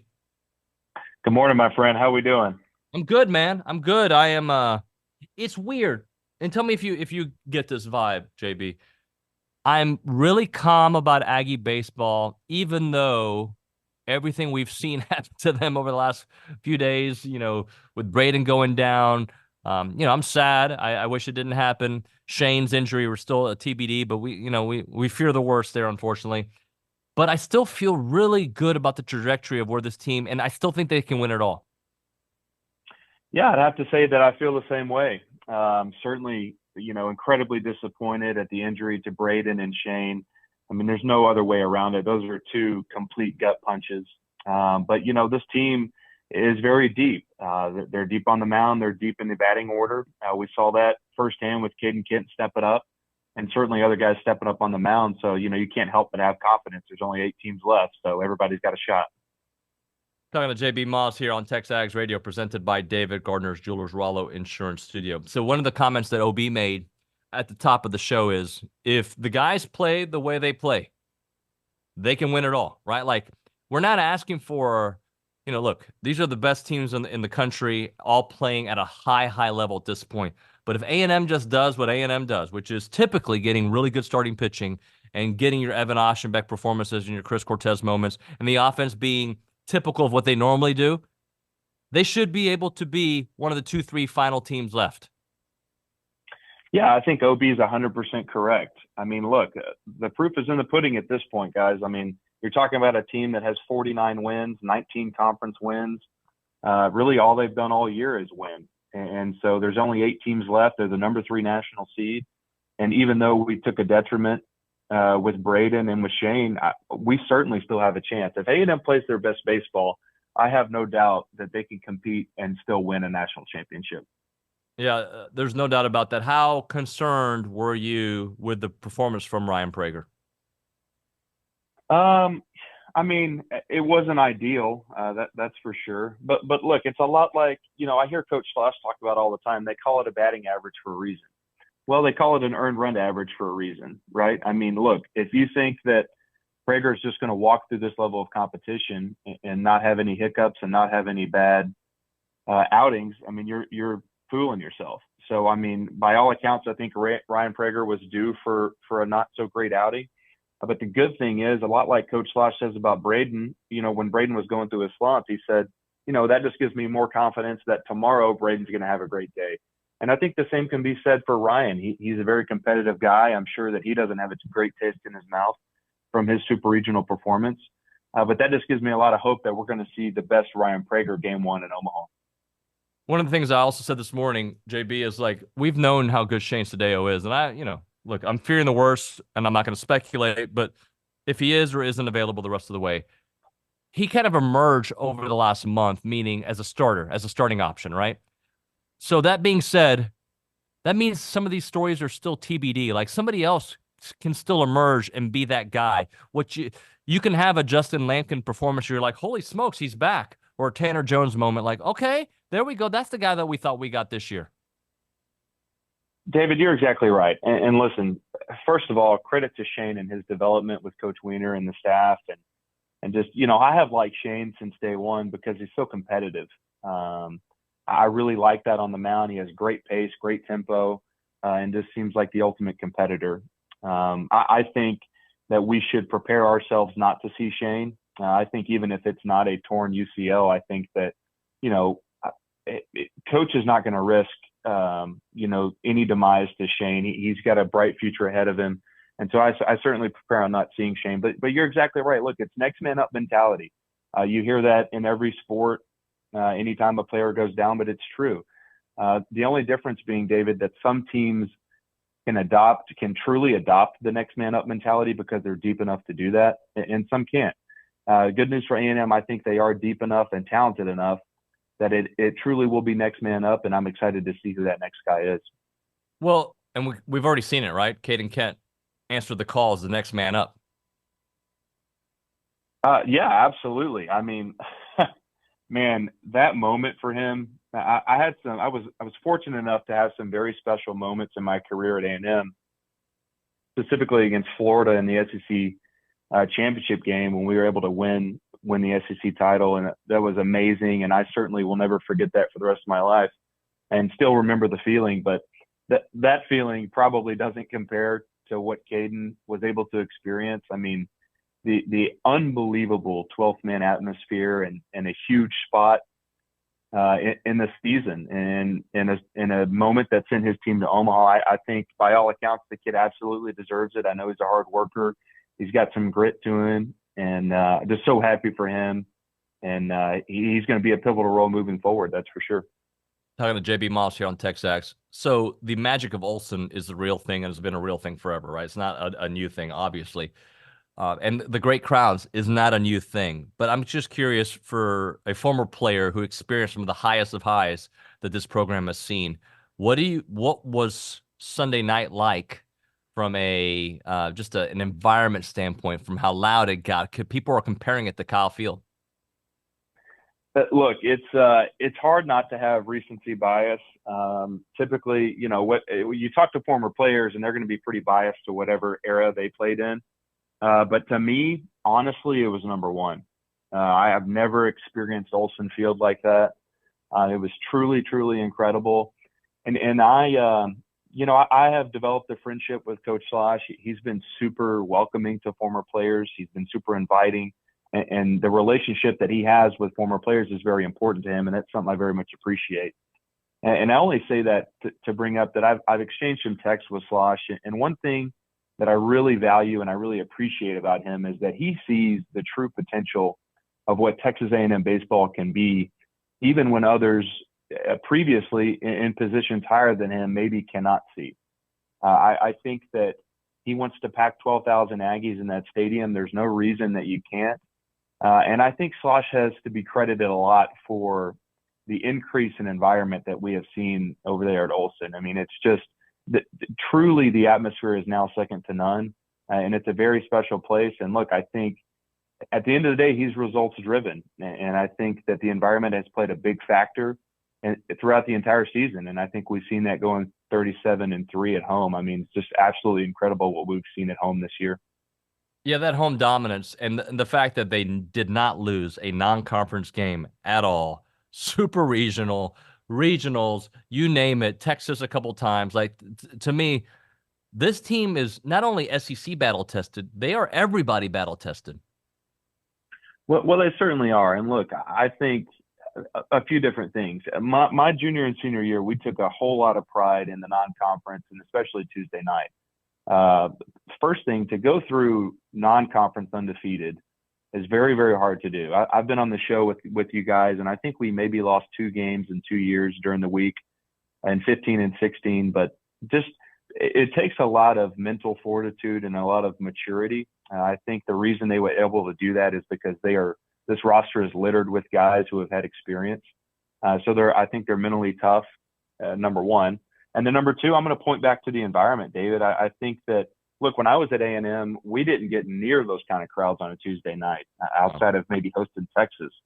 I just think that the environment that they had developed, the consistency and the maturity of the team has pointed to such incredible success at home, and it's been so fun to watch. Jimmy, tell me if you agree with me here. Look, I thought the 2022 team could win a national championship if everything played out right? They had to mash their way to Omaha, but I thought there was a chance. Obviously, when you're one of the 4 best teams in the country, there's a chance. This team may go further than that. They may not go as far, but there's a different level of confidence with this squad, regardless of Braden being there or not, because I feel like they can beat you multiple ways. Some days the defense is on display, and the defense is usually really good. Some days it's the bats. Some days it's incredible pitching, starting pitching. Some days it's Chris Cortez coming out. And that's why I think there's a different level of confidence. David, I think you are 100% spot on. I think, with all due respect to the 22 team, and listen, you're judged on, unfortunately, you're kind of judged on how far you finish in your season.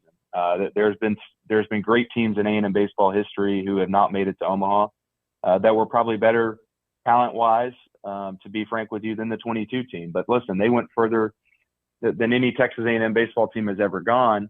But to your point, I think they lacked one of the big three, and the big three being team batting average, team fielding percentage, and team ERA. And when you look at 2024, they're checking all three boxes. They're hitting right 300 on the nose. Team batting average, they're fielding almost 980 as a team, which is also very, very high. And they're under a 4 ERA, which is incredible in this era of college baseball with it being so offensive. Like I said, I think you're completely spot on. That a team that wins it all can win in multiple facets, and A&M can certainly do that even despite the injuries. So there's probably a show in Gainesville that has the same sentiments that we have. Why not us, right? Florida Gators are playing at an extremely high level recently, a team that we expected to be a College World Series team when the season started, especially when A&M lost to them on the road to start off SEC play. That being said, they had they almost didn't make it, but here they are playing at their best level. How difficult of a matchup do you think this will be for A&M? Well, I mean, look, there's no beating around the bush. It's going to be a tough matchup. They're certainly giving me shades of that Ole Miss team a few years ago that we saw win the national title. Everyone talks about that Ole Miss team being the last team in to the last team standing. But what people forget is I think that same Ole Miss team was either preseason number one or number one in the country at some point along the way. And with Florida, look, if you let a team in the NCAA tournament that is supremely talented, a supremely talented roster, which is what Florida has, and that staff who knows how to get them to Omaha, there's no better person in the business than Sully as far as getting them to Omaha. They're going to have a chance. And so, A&M certainly going to have a tough matchup. I do like that they have played them before and lost, actually. I think A&M is going to have a sour taste in their mouth, and they're going to be hungry. And I'm looking forward to seeing them compete there in Omaha on Saturday. It's going to be fun. I know that Jack Caglione didn't have the best super regional performance. That being said, the guy is such a difference maker, right? Like, just your thoughts on what you've seen from him as a pitcher, as an offensive threat, and just what he means to that Florida team. He's just an incredible player with incredible talent. First of all, I think something that doesn't get talked about enough is just his size and his speed and his total athleticism. I mean, we're talking about a giant dude here that can do it all. Like you said, he can throw 100 miles an hour. He can hit a ball 450 feet. I mean, it's a Shohei Ohtani of college baseball. And being able to do both from the left side, you certainly see why he's going to be at the top of the first round draft board coming up here next month. So he's a special talent. And, I hope A&M can keep him under wraps Saturday night. JB, you've got 4 SEC teams, 4 ACC teams. I know ACC teams, when you listen to their fan base, they get a little upset that they don't get the kind of props that the SEC gets. And they've been really good, not just right now, but really all season long. No, they certainly have. And look, I think those two conferences have kind of set themselves apart when it comes to college baseball. I think that the Pac-12, for whatever reason, has kind of taken a step back. And I think, when you get to the Big Ten, it's so football, basketball focused that, I just don't think they take as much pride in baseball as the teams in the South do, just because of weather, frankly, and what they're allowed to do. And so, look, I think that these are the two premier conferences. And, for the ACC fans that have a problem with, playing second fiddle to the SEC, well, here's your opportunity. I think that the reason the SEC fans feel the way they do is because they're constantly spitting out national titles and most players drafted and et cetera, et cetera. So, I'm looking forward to the SEC ACC matchup, and I'd still have to put my money on the SEC.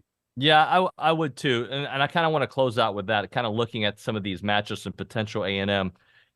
If A&M's going to take on Florida, who's hot. You've got on the other side Kentucky and NC State. Kentucky has been great all year long, and they were a team that we initially talked about not being battle tested. NC State is playing at the highest of levels. So, like, regardless, you go from one hot team to another hot team, JB.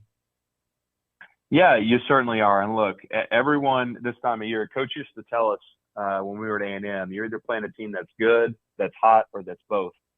And to be in the Final 8, you're usually both. And so what's ironic, David, is this may sound silly, but it's never the best team. I shouldn't say never. It's rarely the best team that wins the national title. It's the team that plays the best during the tournament. So whoever's hot and pressing all the right buttons at the right time is going to be your national champion. And I'm just so proud that A&M has made it this far. And hopefully they're that hottest team that's pressing all the right buttons for the next 2 weeks. JB, great stuff as always, my friend. Thanks for making time, buddy. Absolutely, guys. Gig 'em. Have a great day. Gig 'em. JB Miles here on the hotline. Appreciate his time. We'll hit a break. We'll come back with a short final segment. Right now, though, FBS Appliance, their team of experts are the absolute best, by the way, helping you find the appliances that make your house a home. They've been doing it for a long, long time, and the reason they're so good is they only hired the best staff out there. They want to make your life easier with the appliances to fit any budget. Caring for Texas since all the way back in 1988. They have your trusted brands like Bosch out there, with expert staff, trained installers to guide you through your purchases, because at FBS Appliance, they want to be your trusted appliance store. You can visit any of their 8 showrooms in Texas. You can find them online at factorybuilderstores.com. Their services are not just sales, right? They got these technicians that are expert installers. They understand the intricacies of installation. They're committed to delivery and exceptional experience from start to finish. You can trust them anytime that you need them out there. It is easy to find online, factorybuilderstores.com. That is factorybuilderstores.com. Check out FBS when you need some new appliances.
All right, we are back here on TexAgs Radio. We are presented by David Gardner's Jewelers Rollo Insurance Studio. We'll have a short segment here. Here's Dave, who says in Edmond, says the team could win their bracket, play 5 games with the last one Thursday, then have to turn around and start the best of 3 World Series on Saturday.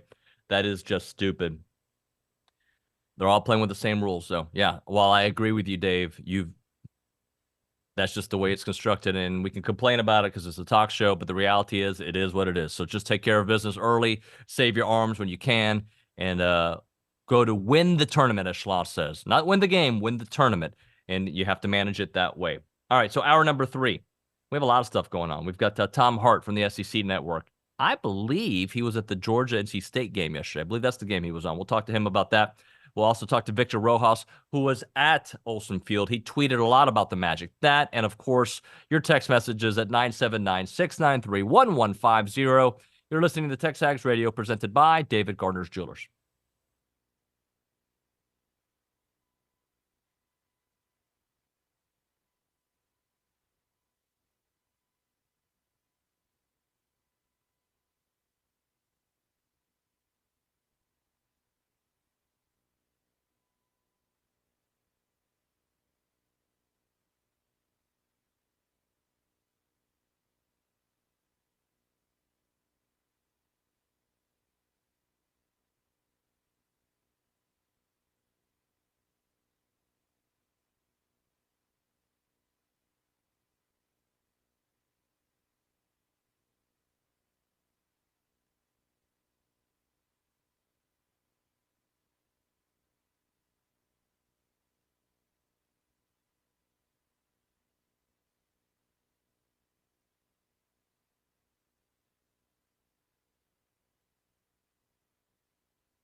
All right, everyone. Welcome back into hour number 3 of TexAgs Radio, presented by David Gardner's Jewelers, my fake Rollo Insurance studio on the road in Orlando, Florida. Let's go to the hotline. Tom Hart joining us. Tom, good morning, buddy.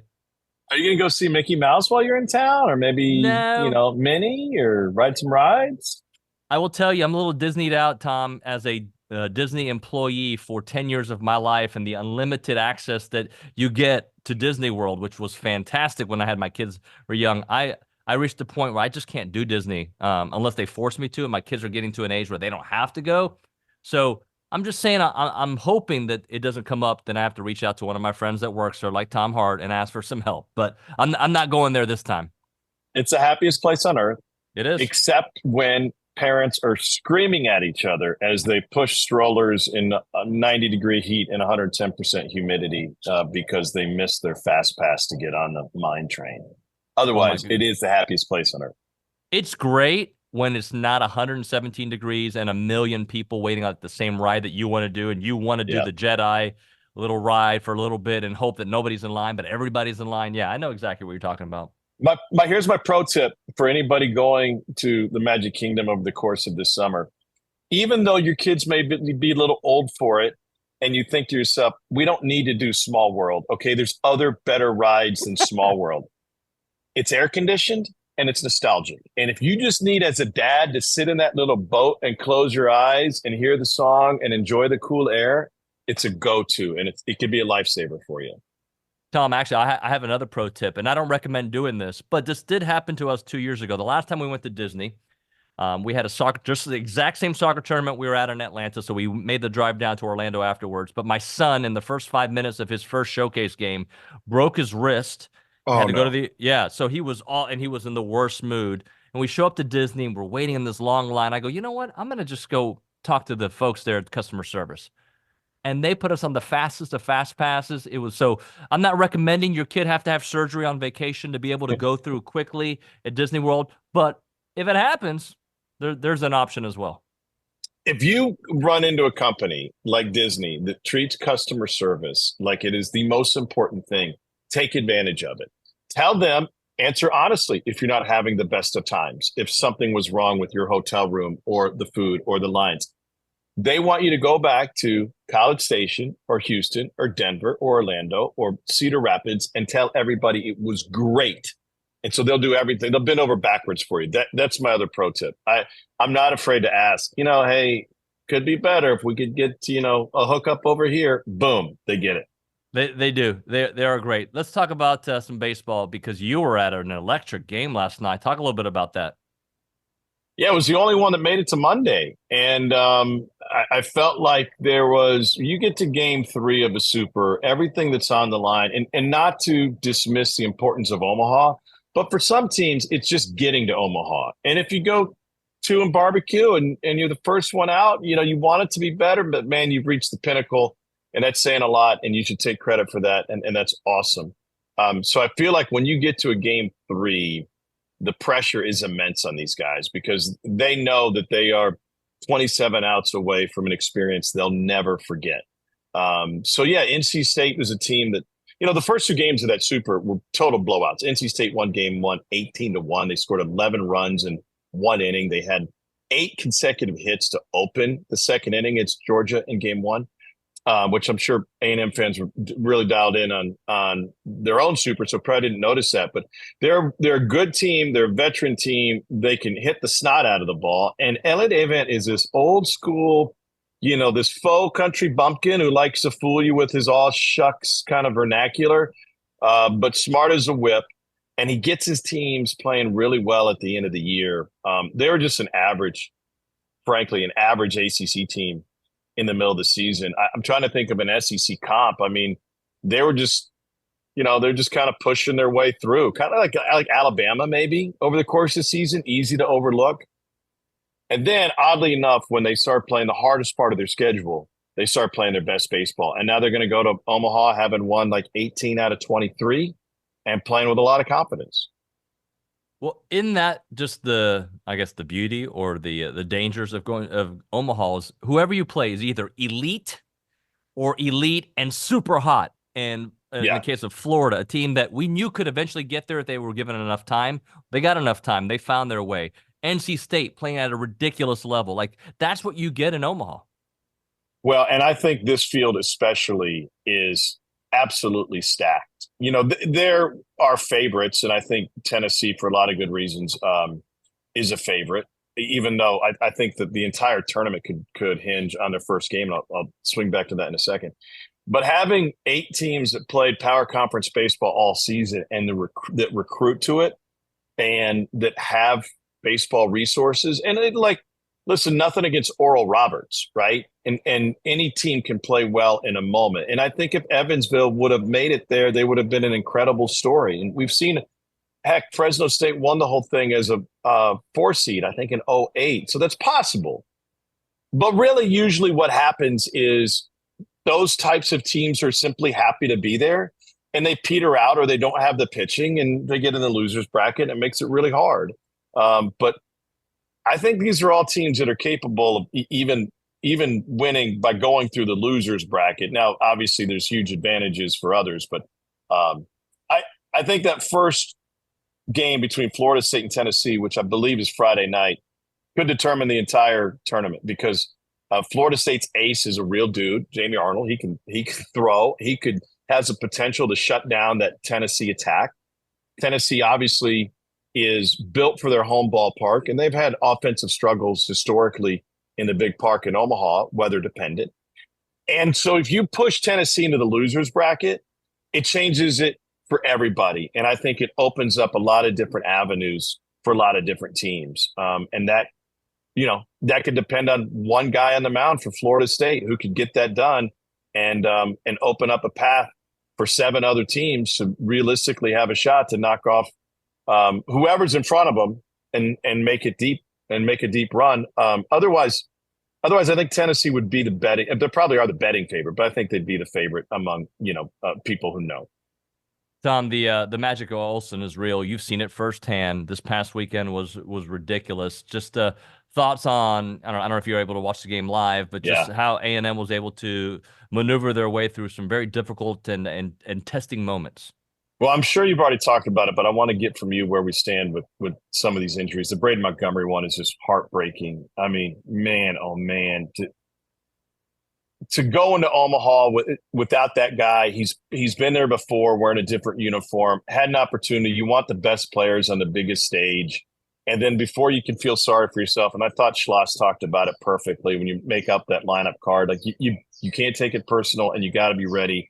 And for Kent to do what he did was masterful. It's that feels like the son of a big leaguer where the moment's not too big for him. And I think the moment gets really big for college players on a regular basis. And I've said this before, more college games are lost than won. And if you go back to how that pitching staff melted down prior to the Grand Slam, it felt like that was a game that was lost leading up to the Grand Slam.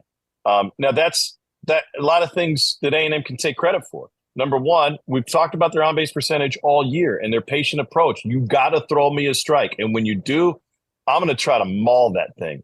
So you have a guy who's going well, and maybe Oregon's bullpen staff isn't as deep as it should be.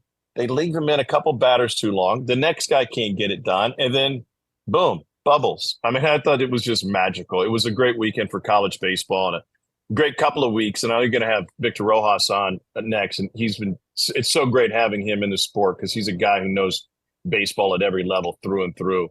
But I think just to introduce people to the on-campus atmosphere that we have in this game, and Bluebell was that was example number 1 through 2 weekends of on-campus events.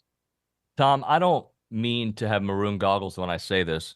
I'm not saying that I expect A&M to be better without Braden Montgomery. That's impossible, right? That is, you can't be better without 1A, 1B of your lineup, right? Like, you just cannot be.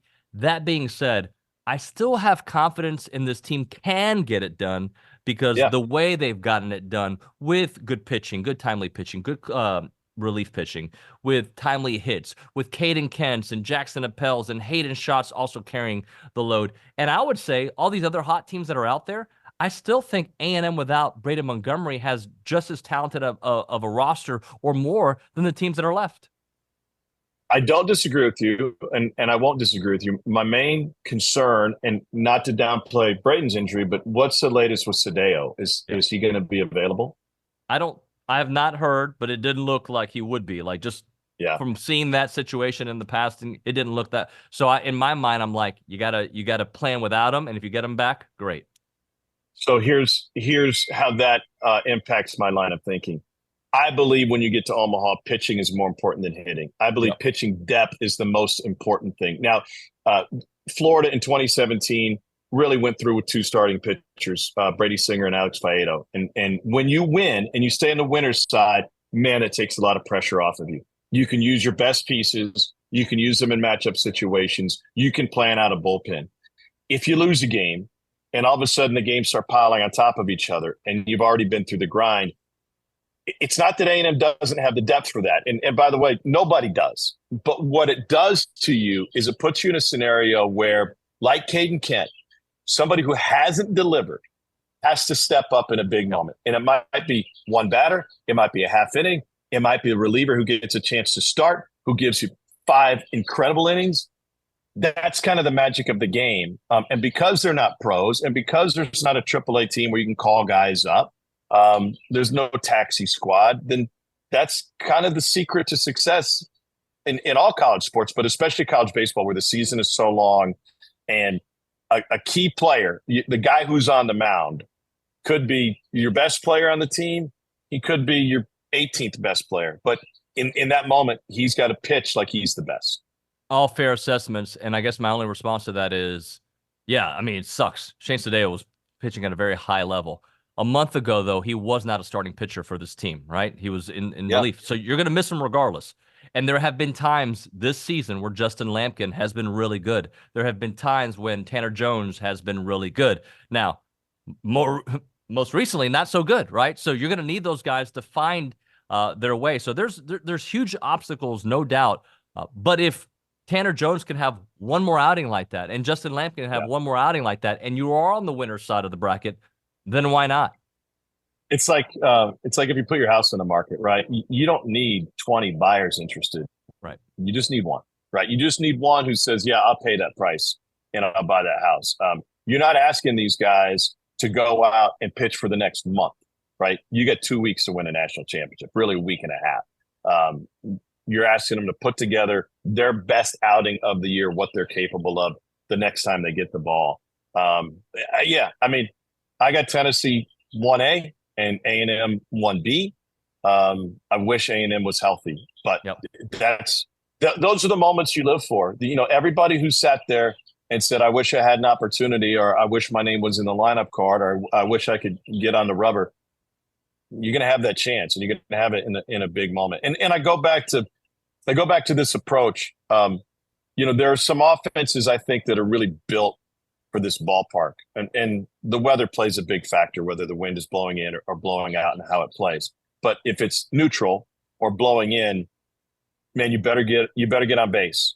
And getting on base allows you to string together, even if you don't string together hits, string together at bats, and you get 4 or 5 guys to the plate, 6 guys to the plate in a given inning.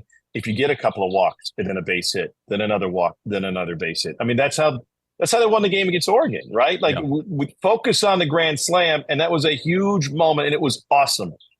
But it was really everything that led up to that allowed them to tie the game, simply getting on base and keeping the line moving, which allowed them to win it.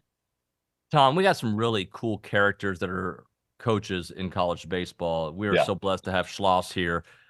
I really like Tony Vitello. I know that he rubs some people the wrong way. He that's my I like his style. And a couple years ago went a little too far as a team, but his post game press conference a couple nights ago was fantastic.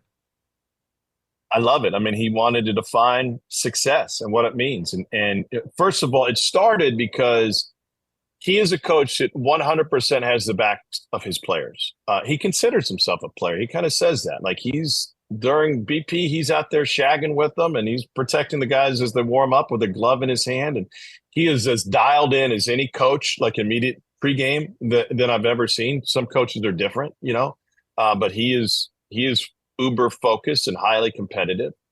And the message he delivered was, don't let somebody define success for you. Define it as you will, as you chase excellence. And I loved it. He speaks with such passion about everything, and it's kind of how he lives his life. He's just like a full throttle guy. Schloss was funny earlier this season. We were talking about, his sense of humor in the in-game interviews, and you can see how the charm that Schloss has and the way Vitello talks, like, you see why great coaches are elite recruiters, right? It's their ability to communicate, to cut through, to get to their point, to make it so that their message is the most important in that room and leaves no doubt who's in charge. And I think both of those guys have it. They kind of go about it a little bit different ways.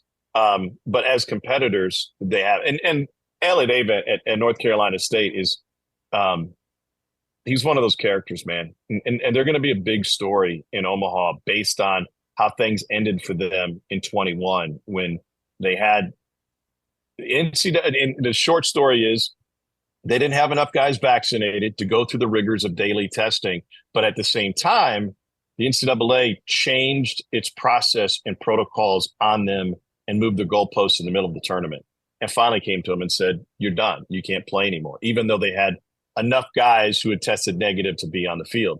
So they felt like it was taken away from them in 21. They were a win away from playing in the College World Series final. It's a really good team.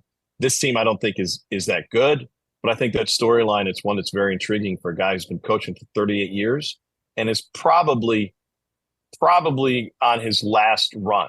He's certainly closer to the sunset of his career than he is the sunrise. And so that'll be a fun storyline to follow no matter what happens with him. Tom, about, 4 days ago, you tweeted this out, and I think it's perfect for today's conversation. There's a real chance that only two conferences are represented in the College World Series, by the way. There are only two conferences represented. The last time that happened was 1948. There were two teams in Kalamazoo, and USC won the national title against Yale, captained by George H.W. Bush. Kind of surreal, right? Yeah, and you think about it, and what hits me about that is kind of how ingrained this game is in our country's history, right? I mean, in the humble beginnings of the College World Series, now playing in an $80 million ballpark, and everything's going to be sold out, and everything's going to be on national television, and be the 24,000 people there a night. And my guess is probably like 500 people in the stands in Kalamazoo, Michigan, watching future president of the United States play first base for Yale. And Rod Dato was an assistant coach on that USC team. Like the history of this game is really cool. It's when I go to a ballpark, it's what I love about it. And it's especially evident in major league stadiums, right? Like even whether you work in it and you walk out on the field via the tunnel, or you go as a fan and you walk into a place like Wrigley Field and you come up and you enter from the concourse, and the green explodes in front of you. And it's not just about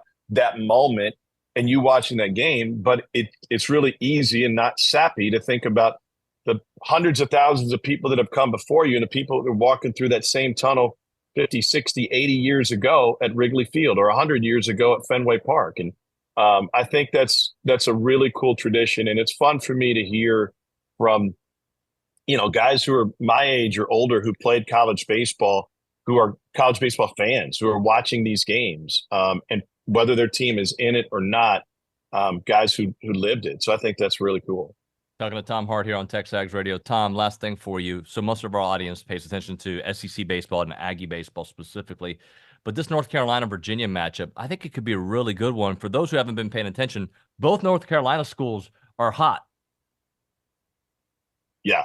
NC State's super hot. UVA pounds the ball. They're pitching probably lacking a little bit, to be perfectly honest, like if you wanted to handicap everything. And so, leaning on an offensive-heavy team going into Omaha is always dangerous based on the conditions. But UNC has a real superstar in Vance Honeycutt. They have a really good rotation. That is a solid rotation. It might be, arguably the best three starting pitchers. There's other teams that are in that conversation as well. But Honeycutt is a guy who can flat and get it. He roams the outfield. He makes amazing catches. He comes up big in clutch moments. And they played some incredibly thrilling games over the course of their super regional. Like they're never short on drama. Now, in their history, North Carolina's never won it. I think there's only been one ACC team to win it since the 60s. That was Virginia under Brian O'Connor a handful of years ago. So that's, that is a hole in the ACC's resume. However, North Carolina is up for the big moments. They've had some heartbreaking losses, both in Omaha and in the supers in years past. So they've got some demons that they've got to put to bed. That is Tom Hart, SEC Network and ESPN. Tom, thanks for making some time, bud. We'll talk to you soon. I enjoy your vacation. Thanks, man. Appreciate you. See you, bud. Tom Hart. Vacation, working. That's because I'm committed to the job. Don't tell Billy this is a vacation. This is a work trip. I'm investigating things. When we come back, I'll have an open segment. We'll get to your phone calls and your text messages, 979-693-1150. Ground shuttle time. They offer frequent, reliable shuttles in Bryan-College Station to George Bush Intercontinental Airport. It is the easiest way to get to Bush, guys. I'm telling you, you want to get there and not spend all the money in parking and get there in style and get to relax. You can do your research, you can read, you can take a nap, get delivered right there and not worry about all the construction at Bush. You need to reach out to the good folks there at Ground Shuttle. They are located right next to Casa de Brazil in South College Station. You can get dropped off at your office. You can utilize their convenient, secured on-site parking for free for the first 4 days. And they have 9 shuttle times during the weekdays, every hour and a half. And 5 shuttle times on the weekends, every 2.5 hours. They're excellent for business and commuters out there, and also for the kids, right? When you want to send your kid home, back to College Station, I should say, or to home, use them, drop them off. It's perfect, guys. You can book any vehicle in their fleet to accommodate your group's travel size for a charter service, concerts, whatever, door to door. It is fantastic. They're local, and they just want to make sure that you know that they will not book something that they cannot guarantee. So when you book something, you know you're getting there at the right time, at the right place. Groundshuttle.com is the website. Groundshuttle.com. You can call them up, 855-303-4415. That is 855-303-4415. Check it out. Ground Shuttle. Let them do the driving. Groundshuttle.com.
All right, we're back here on TexAgs Radio. We are presented by David Gardner's Jewelers Rollo Insurance Studio. A little short segment before we talk to Victor Rojas. I'm looking forward to chatting with him. He's been involved in baseball at so many different levels and just a great broadcaster, knowledge of the game. He's done it all.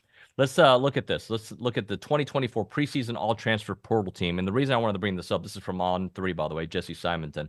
The reason I wanted to bring it up is it's kind of colored with some A&M past and present, right? Past and future, past and present, however you want to phrase it. Here's some of the names, and I'll just kind of go through it. Dylan Gabriel going to Oregon, his third school in 6 years. Let's see. He helped Oklahoma and Will Stein's RPO heavy scheme. Okay, so he's going to obviously be at Oregon trying to do big things. Quinshon Judkins, the name that we're all very familiar with, was at Ole Miss. He's moving on to Ohio State. They have an incredible backfield, right? Just a 1-2 bunch there with Travion Henderson. They're going to be fantastic. The other one, Trevor Etienne going to Georgia. We remember him from Clemson. Here's where it becomes interesting because, again, if you watch the games and you see the impact, this is not to say that the guy that I'm about to mention isn't going to be phenomenal because from a talent perspective, we saw a lot of what he can do. We just didn't see a lot of production. And you have to say some of that is not on the player. Some of it's absolutely on the player, but some of it's on the scheme and the situation that they were in. But I still have my question marks about how it's going to work. Evan Stewart might have a phenomenal season at Oregon. They may win a national championship, may be the greatest idea he ever had, right? But he is on this list, and it says he was limited to just 8 games in 2023, but as a freshman, he led the SEC in catches and stands to see. He led the SEC in catches and stands to see an increase in targets with the Ducks. The former 5-star gets to team up with Tez Johnson, a fellow former transfer who saw his numbers balloon in Oregon's offense. So yes, his numbers at Oregon are going to be fantastic. I think their gain may not necessarily be a loss for Texas A&M. Now, you wish you had his talent. Did we really get to see his talent after 2 seasons? That's the question. CJ Daniels there at LSU is the other wide receiver mentioned. Deion Burks at Oklahoma. A couple names for you guys to kind of just marinate for a moment. Jack Velling, the Michigan State tight end. Caden Proctor. We know his whole story. Iowa, Alabama, whatever. It just changed so often. He's back at Alabama. Then I'm going to fast forward down a little bit. Let's see any names that we need to. Preseason all-transfer portal. Defense. Who do you think the number one guy is? Again, colored with A&M past and present. It's the present and the future. Nick Scorton, 6'5", 280 pounds. Scorton, big, strong enough to play both true ends and stand-up edge. He projects to be among the best and most productive transfers this cycle, especially after a breakout sophomore year where he led the Big Ten in sacks and 25 run stops, third most nationally in Power 5 for Purdue. He was unblockable in the A&M spring game, according to this. So just a little thing to consider. And yes, OB, I know he did not lead the SEC in catches. I read that as well. Not even close. Walter Nolan. He's the other name on this list. The former consensus top 5 recruit, flashed an interior pass rusher last year, recording 7 sacks in a breakout sophomore season. Nolan, special talent. If he reaches his ceiling, he has number 1 draft pick potential. Again, some of that is on the coaching staff. Some of that is on him himself, right? I would not be surprised to see Walter Nolan have a fantastic year. But did we really ever see it consistently at A&M? And I think it's almost unfair to grade what Walter Nolan would have been with Mike Elko if we just consider the DJ Durkin and Jimbo Fisher regime. That being said, what I saw, yeah, it's a loss. But I think they were so good at the defensive line and they got better with Nick Scorton at the edge that, all right. You know, you've got guys that need to step up and have shown flashes of it. That's what all Walter Nolan did at A&M was show flashes of it. And he was really good at times, and he was absent at times as well. So there you go. Let's hit a break here. When we come back on TexAgs Radio, Victor Rojas from ESPN is going to join us. He was in town for the Oregon Super Regional, and he had a lot of thoughts on it on his Twitter account. We'll get his thoughts here on the program and look ahead at what the College World Series could look like for Texas A&M and more. That is coming up here in a few minutes. Right now, though, Heritage Films, they make documentary films about families And that's really at the core of what they do, because Chance McClain, the owner and founder of Heritage Films, he likes people. There's some people that will fake a phone call when they walk by you because they just don't want to interact. Chance McClain puts down the phone to talk to people because he loves interacting and hearing your story. He is so good at telling people stories. He wants to ask you the questions that make your family a family, right? And he'll put that on film in a 2-hour documentary, and you're going to watch it. You're going to watch it with other loved ones. You're going to be like, wow, my story is fantastic. And it's true. And it's like got the video and the pictures all to match. That's what Chance does. He does these 2-hour documentaries for Aggies all over the place. Most of his customers are Aggies. You know why? Because Aggies care about their story more than others. I said it. I'm saying it out loud. That is the facts behind it when you get a Heritage Film. You can also do a year flicks, which are more the 20-minute shorter options. And it's more reserved for the younger kids in the family, right? A benchmark video to talk about where they're at 12 years old. And then when they're 14 years old, you do another one. And then as they get to college and beyond, like that's what the beauty of a year flicks is. The website is 713-89, excuse me, this website is yourheritagefilm.com. But the phone number, 713-893-8341, 713-893-8341 is Heritage Films.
All right, welcome back to TexAgs Radio, presented by David Gardner's Jewelers Rollo Insurance Studio. I'm on the road in Orlando visiting family, breaking down some Aggie baseball, hopefully all the way to a College World Series championship. Let's go straight to the hotline. Victor Rojas joining us, who was in town, I think his first appearance in College Station. How was that experience for you, Victor?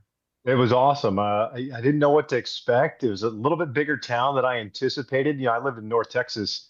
Gosh, I've lived there twice. The last time from 2014 until last year when we moved to South Florida.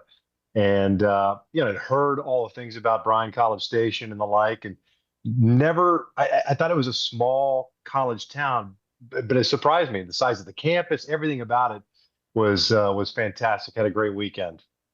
And that atmosphere at Olson, because you saw some ups and downs with injuries and interesting pitching moments, but obviously the climactic victory at the end, you saw it all. Yeah, I mean, it was, you know, obviously A&M is a team to be reckoned with in the College World Series. Going into this weekend, I thought they were on paper the most dominant team of the two, whether it was on the pitching side or on the offensive side, even on the defensive front. But you know, things happen through the course of a long season, course of a short little super regional. You never know what's going to happen. It was unfortunate it happened in the first inning with Braden going down in Saturday's game, and then of course you had the injury to Sadoa in Game 2 early on as well. So somehow, some way, as Coach Schlossnagle and even Jace Lavalette on Friday telling us that it's not just about any one particular guy. It's about the rest of the lineup. It's about everybody that's on this team. And that certainly proved out over the weekend. Talking to Victor Rojas here on TexAgs Radio, presented by David Gardner's Jewelers. So that whole Braden play, you know, when I first saw it in real time, I'm like, oh man, I hope he didn't twist his ankle. And then you see the slow-mo and you're like, oh, this looks horrendous. We all knew. So to kind of take me through, you're working at real time that entire experience. Well, I mean, I'm kind of following the baseball all along, but I could see where the baseball was at, where Braden was in relation to going toward third base. And I sensed a little hesitation, whether it was from the third base coach or Braden. There was a little bit of a pause there, and then the get going, and I'm following the ball in. Once he made the little cut to get around, you knew that there was something wrong, and especially when he stood up, tried to stand up, and obviously went back down. That was the biggest issue. It wasn't until I saw the replay where I realized it almost looked as he tripped himself. And in the effort to plant to move around the catcher, he clipped himself. And that's what, you know, kind of helped, I guess, get to the issue where we're at, which we still don't know what the issue is. Obviously, we can all draw our own conclusions. He's out for the year with a serious injury to the ankle. And there's been some speculation on Twitter about it, but clearly just an awful injury to a terrific player who's going to be a top 10 pick this year in the draft, no matter what. But you can sense in that ballpark at that moment, like, oh my God, is this it? Are we done for the year? You know, this is one of those, because it is that jarring. I mean, he's that much of an impactful player. But I go back to what Jace told us when we met with him on Friday before the series began. You know, everyone talks about the top three in the lineup, and rightfully so, right? Those three guys have just been stellar all season long. And nobody seems to give a whole hell of a lot of credit to the guys behind them in Burton, Appel, and Schott. And, you know, it turns out that those guys really had a huge impact. Veteran guys, grad students, they've been around it. They understand what's the dynamic of a super regional and kind of getting up to that moment. And they certainly stepped up. I mean, Jace literally told us, he's like, hey, man, if I strike out in the game, it's like, yeah, it sucks, but I'll head back to the dugout. I was like, good luck with BMO. And if BMO strikes out, it's like, good luck with, you know, Bird behind you. And that was the mentality going into this series. And it certainly proved out with the guys, with both injuries, guys stepping up. Victor, another thing that I found really interesting was with all that adversity they're facing, Oregon was playing A&M's game. They were the team mashing the home runs. It wasn't A&M. And then that seventh inning happened. So, again, from a broadcaster's perspective, what are you thinking as this is kind of unfolding? We're seeing walk after walk and hits batter, and then the grand slam from Caden Kemp. Yeah, it was interesting in that because Oregon Oregon going into that series was a team that could hit the long ball, led by Walsh. They had a couple kids in there that could swing the bat as well. But they also struck out a lot. We didn't see the strikeouts though. I think they came into the weekend with the game plan of, listen, we know what the mantra is for A&M, right? From a pitching perspective, they like to fill up the zone. They love to pitch down the middle and let the pitches go east and west, as far as, even Ryan Prager telling us that on Friday as well. I try to fill up the zone. I think Oregon took that game plan and just came out and, you know what, we're going to jump on pitches early. And it worked for them. It really did. Unfortunately, on the Oregon side, it was the pitching that kind of collapsed. I think there was a decision that Coach Wazakowski could have made on Saturday to keep things more in check had he taken Featherston, the freshman, out earlier after. Remember, he walked 3 guys to load the bases with nobody out. You could have taken him out after the first walk. You definitely could have taken him out on the second walk. But then you waited till the third walk was issued before going to Mercado. And Mercado ended up being his closer, ended up really, really good the rest of the game. He stymied the Aggie offense. And so you could put a little thumbnail on that one to say, hey, you could have made a decision earlier in that situation. And then the same thing on Saturday, as that 7th inning was happening. On Sunday when that 7th inning was happening, it was the big kid with the big arm for Oregon was doing just fine. But all of a sudden, he got into a situation where he was struggling as far as command was concerned, and walks started to occur. You guys had only 2 hits in that inning. 2 hits, the single and the grand slam, both by Caden Kent. You had all the walks plus the hit batter. And nobody was warming up in the bullpen. That's what I didn't understand. I mean, that's a game. If you're Oregon, it's Johnny Holstaff. Everybody's got to be available because there's no tomorrow if you don't win. And I just thought that it was a little bit of a passive kind of mentality on Oregon's part. And credit Aggie hitters because I know Schloss was a little bit frustrated in the earlier part of the game when we interviewed him. Talking about guys making sure they swing at strikes and not getting outside of themselves and, bring the pitches into the zone. And credit to the Aggies offense that they did that. They weren't willing to chase things outside the zone, and things just started to snowball. And I think in that atmosphere, if you've never experienced it before, I don't care if you're an 18-year-old freshman or 19-year-old freshman or a 24-year-old grad student, it could be a little overwhelming, especially when you see that rock starting to roll downhill. And that's what it felt like in that 7th inning. You just knew it wasn't going to go Oregon's way. And then Caden's punctuation mark to right center field capped it off for sure. Victor, I've got maroon goggles when I say this, and correct me if I'm wrong here, but I still feel that A&M, without Braden Montgomery and without Shane Stadeo, has a chance to win the College World Series. Obviously, it's going to be much harder than expected, but I think there's enough talent there to at least give them a fighting chance. There's no doubt. There really is no doubt. I mean, when you've got a frontline starter in Ryan Prager, and he's going to bounce back. You've got a closer in Evan Aschenbeck who can go more than 2 innings, as we saw the other night. He was going to close it out. Schloss was not going to mess around with anybody else, just get it done. When you've got those 2 guys, you can figure out the rest. You've got enough arms. Hey, and don't forget, Chris Cortez on Saturday was, I mean, as good a performance as I've seen from a college pitcher step up. And the beauty of it is when we spoke to him after the game on Saturday, he was emotional about it because he felt like the atmosphere in that ballpark was electric to begin with. And he knew what he had done from one year to the next. He even said, last year he went like this, I wouldn't have been able to do that. And he's a much different guy today than he was 365 days ago. And it showed. And so I think that kind of gives you some positivity rolling into the tournament beginning on Friday. Look, you had a tough task at hand, an opening game against Florida. It's interesting that the College World Series is all ACC, SEC, and I'm sure there's some bragging rights and people are going to be talking a lot of smack, but A&M is still a really, really good team. I think they're the second best odds to win it. As I saw this morning, Tennessee, obviously the favorite, but there's no question with this offense. And I think what Caden and the rest of the guys can do is feeding off of that Sunday game. There's nothing like having that confidence and that momentum. I've always said that confidence begets confidence. And I think you just start playing a little bit bigger and bigger. And with Caden, obviously, I grew up in a big league household. He's grown up in a big league household. He understands how to really, bring the game down and slow it down as much as possible. I think he's going to be just fine out there. And I think A&M is really going to be putting themselves in a position for a championship.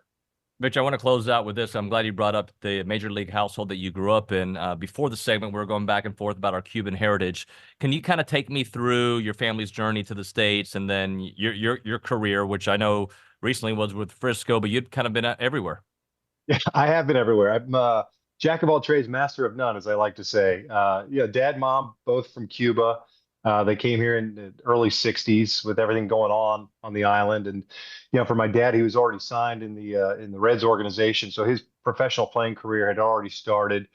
And, I grew up in Kansas City, born in Miami. I was raised in Kansas City while dad was playing with the Royals. And, obviously baseball's been my entire life. I mean, I've loved it from the time I was born. Was fortunate enough to play some in college. I was fortunate enough to play professionally and coach.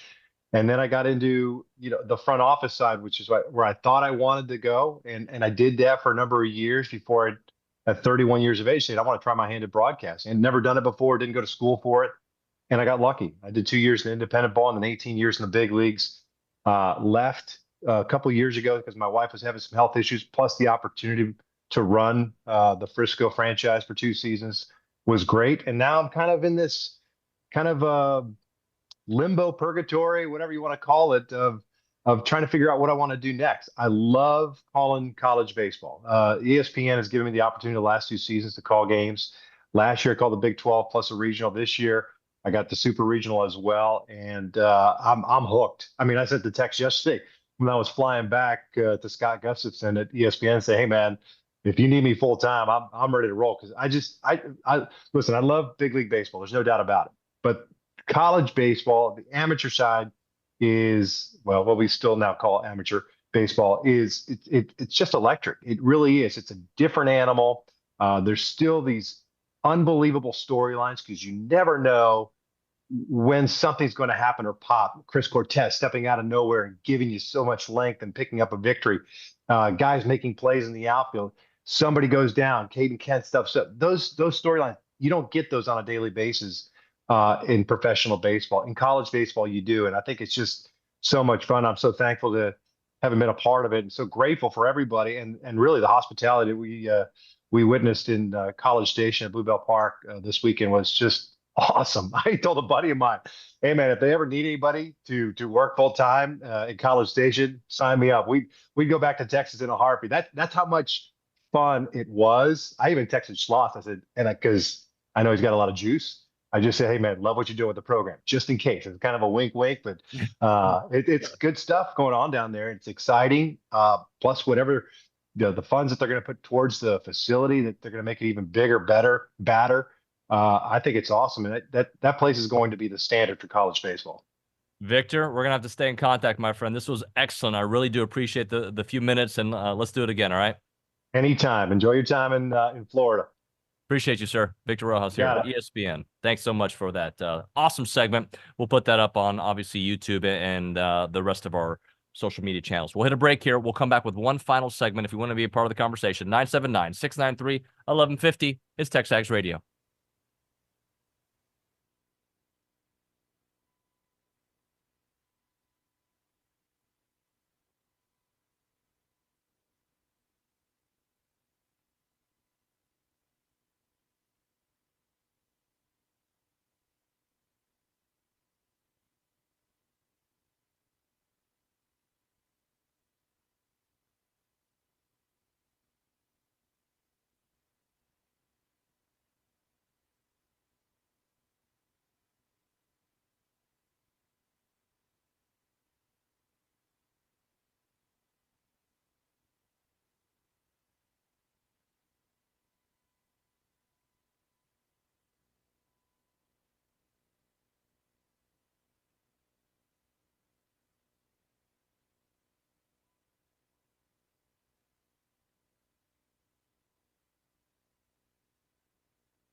All right, now it's time to end the day with Double Dave's. Caller number 12, we're going to hook you up with your choice of a dozen pepperoni rolls or a large one-topping pizza from Double Dave's.